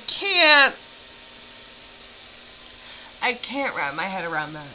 From any aspect, not like addiction or you know, any of the excuses that they give in general. I can't. Why? Why would you try again? She was 14, and she wanted to meet for sex. I got in a lot of trouble. I'm on Good! probation now. But he keeps on chatting for 5 more days. Now he seems to think that he's finally met the 14-year-old in person. Okay, I wasn't sure what you liked, so I got you M&M's and Hershey. Oh, nice, thanks.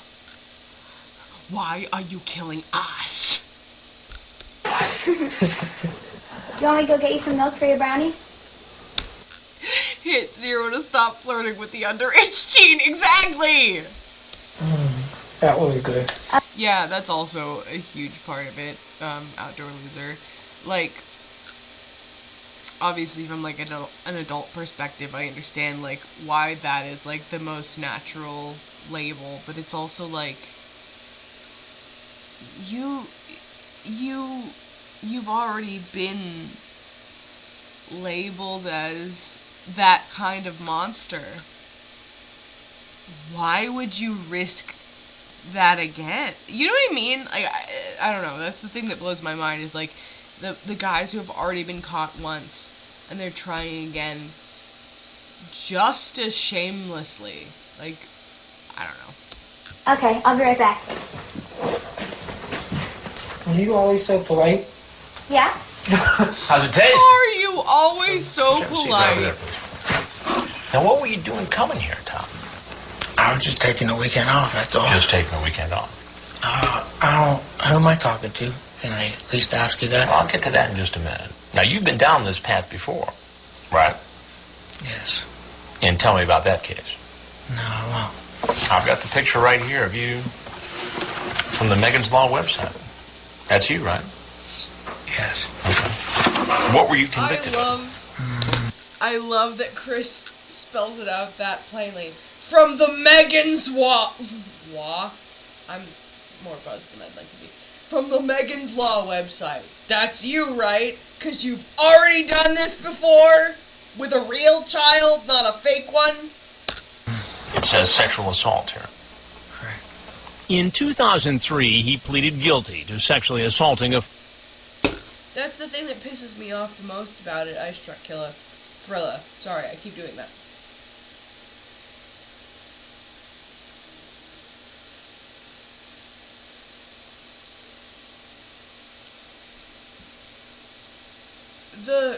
The breed of pedophile that is an opportunist, that is just so horny they will take all comers,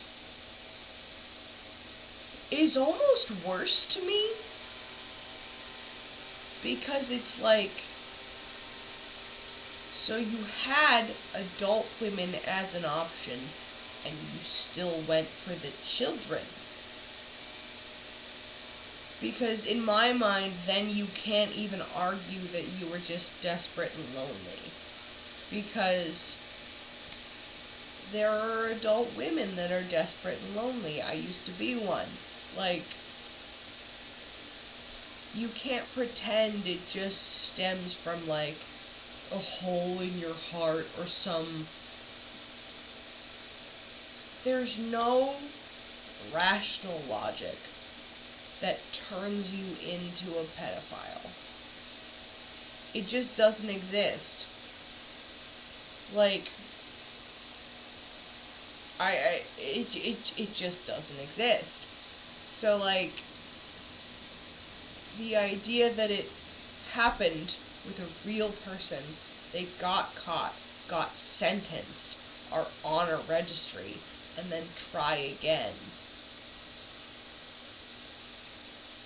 it blows my mind.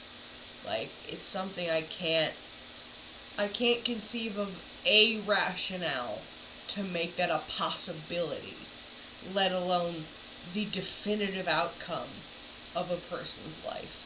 You know what I mean? Like, I'm glad that I can't easily conceive of that point of view. But it's like, I don't know. 14-year-old girl who he had met online. The victim said he took her into the woods, engaged in kissing, and she performed oral sex on him. Yeah. The girl in that case was how old? 14. 14. Same age as this girl tonight. I got in a lot of trouble. I'm on probation now, so as you sit on that stool right now, you're on probation. Correct. For having sex with a 14-year-old girl. No. For doing something with a 14-year-old girl. You can say that, yes. He tells me several times he won't answer my questions until I tell him who I am. Well, he's about to find out. You tell her you should chat with guys close. That's another thing that always I find really fucking bold, is when pedophiles demand to know who Chris Hansen is before they answer any of his questions. Like, the indignance to be like, I won't identify myself until you identify yourself. Law-abiding citizen compared to me, who is trying to I almost said conjuct instead of corrupt, because, again, but you get what I was trying to say. Closer to your age. Please. You know, unless you got cameras running here, there's no reason for this little hysterics. Do you ever watch television? Again, little hysterics. Fucking wild thing to say when you get caught doing what this man did. Yes, I do. You ever watch Dateline NBC? No, never. We have a show called To Catch a Predator. Right. And you're one of those. The funny thing is, I had a feeling something was up. So you had doubts. Okay. You've been in trouble before. And? You knew it was wrong. You got on a motorcycle and drove 6 hours from Pennsylvania to get here to meet a 14-year-old girl anyway. I was coming just for something to do. There was nothing to do with... Molesting a child is not something to do, by the way. People your own age in Pennsylvania? I'm not allowed to go to bars, you know, stuff like that. That's what everyone my age wants to do. Right. You're also not allowed to go meet 14-year-old girls for sex, by the way, whether you're on probation or not. That's what everyone my age wants to do. Then maybe only hang out with people your age. A wild concept, I know. Correct. That is a true fact. Well, also, Tom, there's something you gotta know. Because I broke the circle long ago. I have to pee again. Sorry, but I'll let this play. As I'm Chris Hansen with Dateline NBC, and as I mentioned before, we're doing a story about adults who try to meet young teens online for sex. He gathers up his belongings, unaware as he heads to the door that his troubles have only just begun. This registered sex offender is about to get arrested again. Arrested again. I have to pee, but I'm gonna let the video play. You probably never even meant to do it.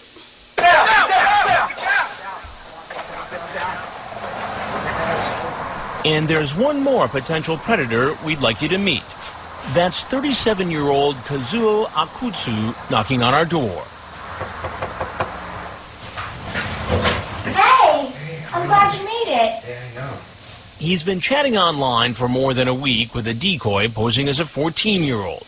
Using the screen name Kaz4541, he asks the girl about having sex on the beach, then says he's not into that. He wants a nice, comfortable bed. He also has a birthday wish: sex with the decoy. Do you want some brownies? Not for now. He smelled like he was smoking in the car beforehand and hasn't showered in a couple of days. You didn't bring me any chocolate? No. You know why? Why? Because, I didn't want her to find it. What do you mean? Yeah, the wrapping and everything. I would have thrown it away. No. So explain again why no chocolates? I Hit just X didn't to bring rest. it. You didn't. Press X to doubt. No. So what's your plan here tonight? Well, I was going to just see her. He admits her is a 14-year-old girl named Sandy, who he met online. He says he's 37 and works for a major department store in New York City. So you just decided today after work that you're going to jump in the car to meet? And cross state lines to molest a child. Sorry, I can hear it. I just, A 14-year-old girl named Sandy. Yeah, that's it. That's it? That's it. You thought it was appropriate? Sandy, baby. I can't. I won't. But still. At the age of 37 to come meet a 14-year-old. Why? Explain that to me. I didn't think it was appropriate. Your chat was pretty darn explicit with her. Yeah. And you acknowledge in the chat that the age thing could be a problem. Sandy, I am more than twice your age. I know what. That's one of my favorites, is when in the chat log before they even show up, they acknowledge that they are at least an adult, if not like 2 or 3 times the age of the decoy they're talking to. I love when they do that. Of their own volition, it's so funny. Is it? What am I going to do now? Then Kaz4541 You're gonna get arrested is what you're gonna do now. says he's feeling ill. You talk about her having a hard time enjoying sex because she's a virgin, and then it might hurt. But this is what I mean. And there's a subset of men who think that these kind of theatrics will actually get them out of trouble because they were coddled by their parents. So they think all they have to do is raise a bigger stink than they normally would, and then everything that is like being presented to them as a consequence will just go away if they like throw a big enough tantrum about it. And that's what he's about to do. Yeah, please go to bed. You can go if you'd like to, but I think I need to tell you something first.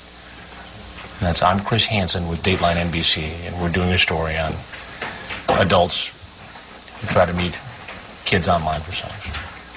Now, if there's anything else you want to say, we'd like to hear it. I'm sorry you had to eat cow testicles against your will, outdoor loser. If not, you can obviously walk out the door you came in.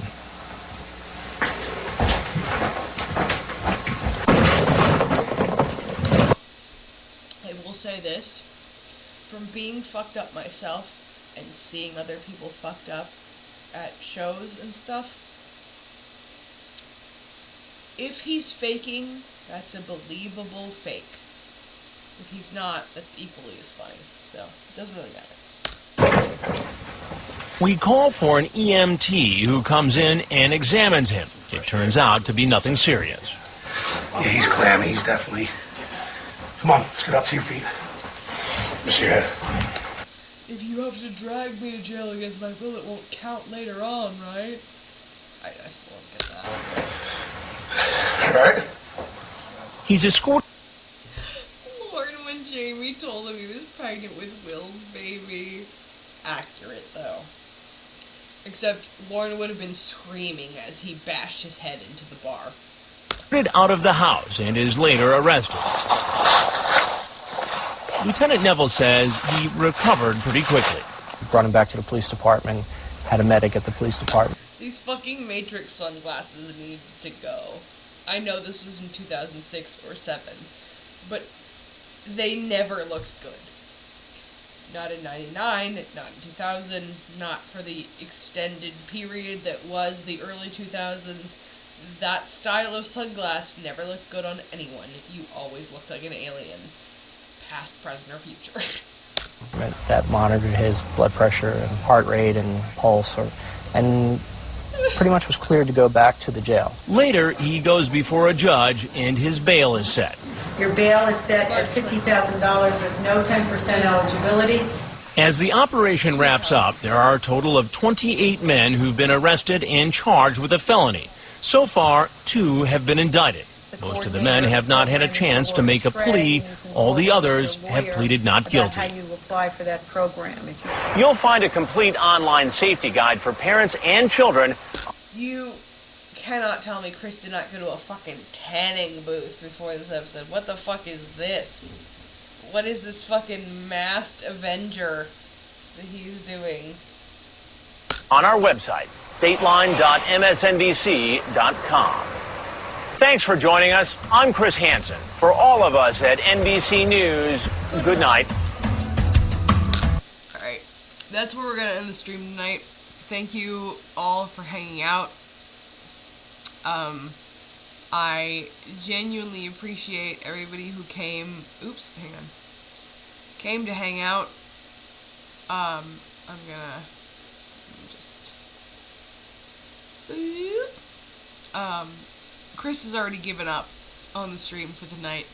So, thank you guys for hanging out with me. It's been a fucking minute. And I'm really glad that everybody who showed up. Because I haven't had, like, the real chance to do this in a minute. And, it was nice to see everybody who came in. Thanks for not only hanging out, but, like, making yourself known so I can actually, like, say hi to you, specifically. But yeah, this is really fun. And it was almost 4 hours. You know, not really close to my old level of content where it was, like, over fucking 12, and you didn't even get the full stream afterwards, but, yeah. It was nice to stream, and I was glad Chris was willing to watch an episode of TCAP with me. Well, an episode and a half. But, thanks for hanging out, guys. And, so, Chris and I are going to the Ren Fair again this year. The Moon Fairy that I did last year, I am trying to improve on, and, because Chris, is wonderful and sweet and lovely, he's committed to going to the Ren Fair again with me this year. So, because I'm a moon fairy, he's gonna be a sun fairy, and we've been working on his outfit, and I'm trying to, like, make mine, I don't even know if improved is really the right word, but, like, you know, I'm trying to do more, I'm trying to amp up the experience of, like, the moon fairy, which, like, whatever, but, yeah, we've been making Chris a pair of wings, we've been making him an outfit, and I'm really excited for him to have, like, a full-blown character for Fair this year, and I also just think it's sweet that he's willing to indulge me like that. But, yeah, also, hi, Michael Mendoza, and Iggy, but I just, yeah, it's, I haven't had an experience, like, to really stream in a hot minute, and I'm just happy everybody showed up. So, thank you. But I'm gonna go, and I know that there's a lag, so I'm gonna wait, 5 seconds based on my fucking nothing time. Hot, right? Yeah, he wasn't really, I mean, he went as, like, a teenager, but, like, I'm the real Rennie of our couple. Like, I've been going every single weekend to the same Ren Fair for 4 seasons now, so 4 years. And this is gonna be my 5th and his first, like, full-blown Ren Fair season. and it makes me really happy. Also, if anybody's in like the Pennsylvania, Ohio, Great Lakes region, me and Chris actually are both going to be on Put-in Bay in Ohio, like in the ocean of Lake Erie, like out in Ohio, for the Pirate Weekend at the end of June. So if you show up to Put-in Bay, you're gonna see me in person. So yeah, it's super fun, and we just dress up like Red Fair pirates and entertain the randos who walk by. So you should come and bother me in person, and we can talk about Lauren. But yeah, I am gonna end the episode here. Bye, sweethearts. My loves. Yeah, I will just wait for the lag to kind of catch up to what I'm saying. Here's 5 seconds of silence. That's not actually silent. But yeah. Thanks for hanging out with me, guys. And Chris, who's already in bed.